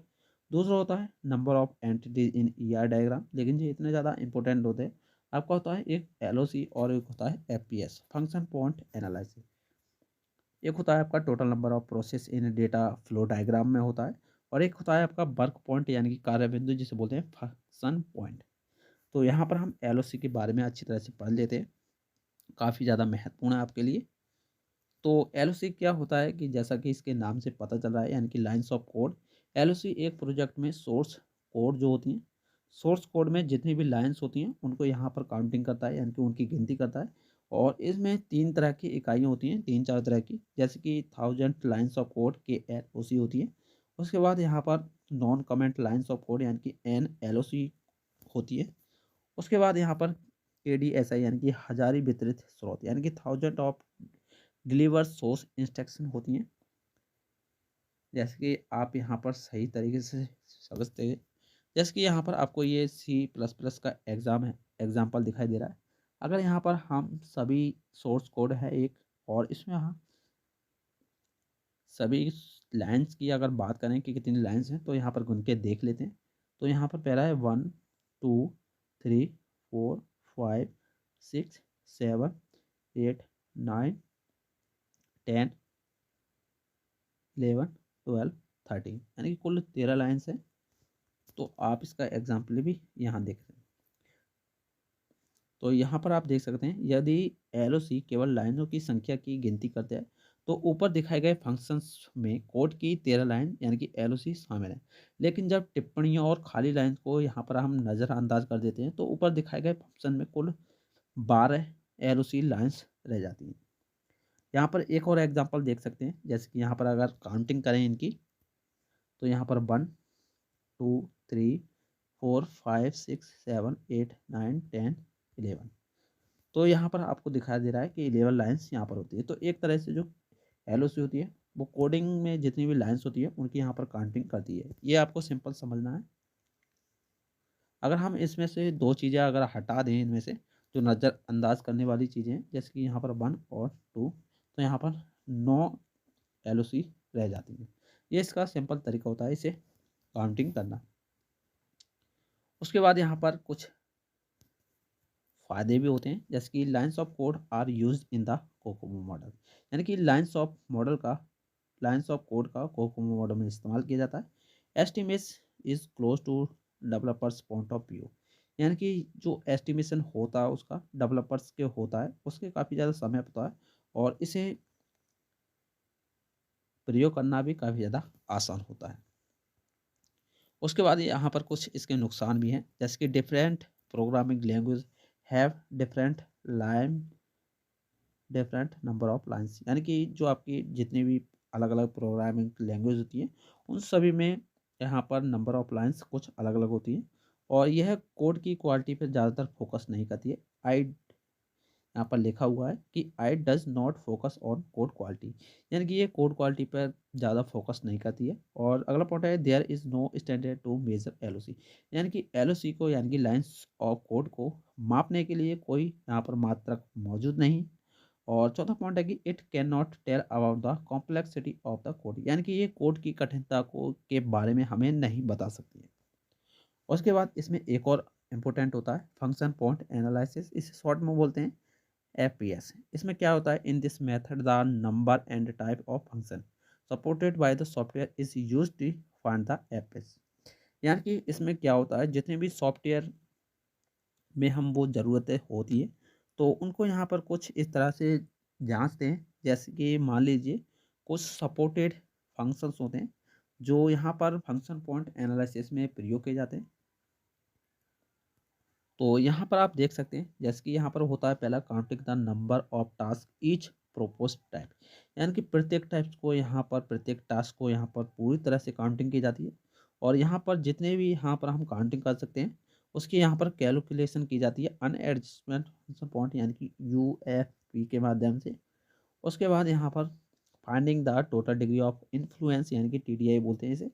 उसके बाद कंप्यूट वैल्यू एडजस्टमेंट फैक्टर के लिए यहाँ पर बीएएफ बोलते हैं इसे शॉर्ट में, और इसके लिए एक सूत्र होता है जो आप यहाँ पर देख सकते हैं। पांचवा है फाइंडिंग फंक्शन पॉइंट काउंट यानी कि एफपीसी काउंट करने के लिए ये इसका सूत्र होता है। इसके कुछ नुकसान फायदे भी होते हैं, जैसे कि इट कैन नॉट ना it can be use easily in the early stage of project planning, यानी कि इसे प्रोजेक्ट प्लानिंग की शुरुआती चरण में इसका इस्तेमाल आसानी से कर सकते हैं। और it is independent of programming language, और it just detect to quality and features of the software program. It is use to compare different project. ये कुछ इसके एडवांटेज हो सकते हैं, होते हैं। और इसके डिसएडवांटेज की बात की जाए तो this is not good for real time system, यानी कि ये दिस रियल टाइम सिस्टम के लिए अच्छा नहीं है, और एम्बेडेड सिस्टम के लिए भी। Many cost estimation model such as COCOMO, जैसे कि कोकोमो मॉडल हो गया और एलओसी हो गया, देयरफॉर एपीसी जो है आपका वो एक कन्वर्टर होता है एलओसी में कन्वर्ट करने के लिए। This is a very time consuming matter, यानी कि जो एफपीसी है काफ़ी ज़्यादा टाइम कंज्यूमिंग मेथड होता है। और there is less research data available for function point compare to LOC, यानी कि एक कम डेटा का यहाँ पर रिसर्च करता है ये किसकी तुलना में, एलओसी के। ये कुछ इसके नुकसान होते हैं। तो ये इसका जो है आपका थर्ड चैप्टर, यानी कि 3 पार्ट कह सकते हैं, लेसन्स आपके कंप्लीट हो चुके हैं, और काफ़ी आपकी लॉन्ग वीडियो भी हो चुकी है, और महा मैराथन क्लास भी हो चुकी है। तो ये है आपका पार्ट 1, और आप देख रहे हैं आप इसे 12 जनवरी, ठीक है। उसके बाद जो आपका है सेकंड पार्ट, वो करीब 13 या 14 जनवरी को उपलब्ध करा देंगे। तो चलिए अब चलते हैं, वीडियो काफ़ी ज़्यादा लॉन्ग भी हो चुकी है, और सभी स्टूडेंट वीडियो को लाइक ज़रूर कीजिए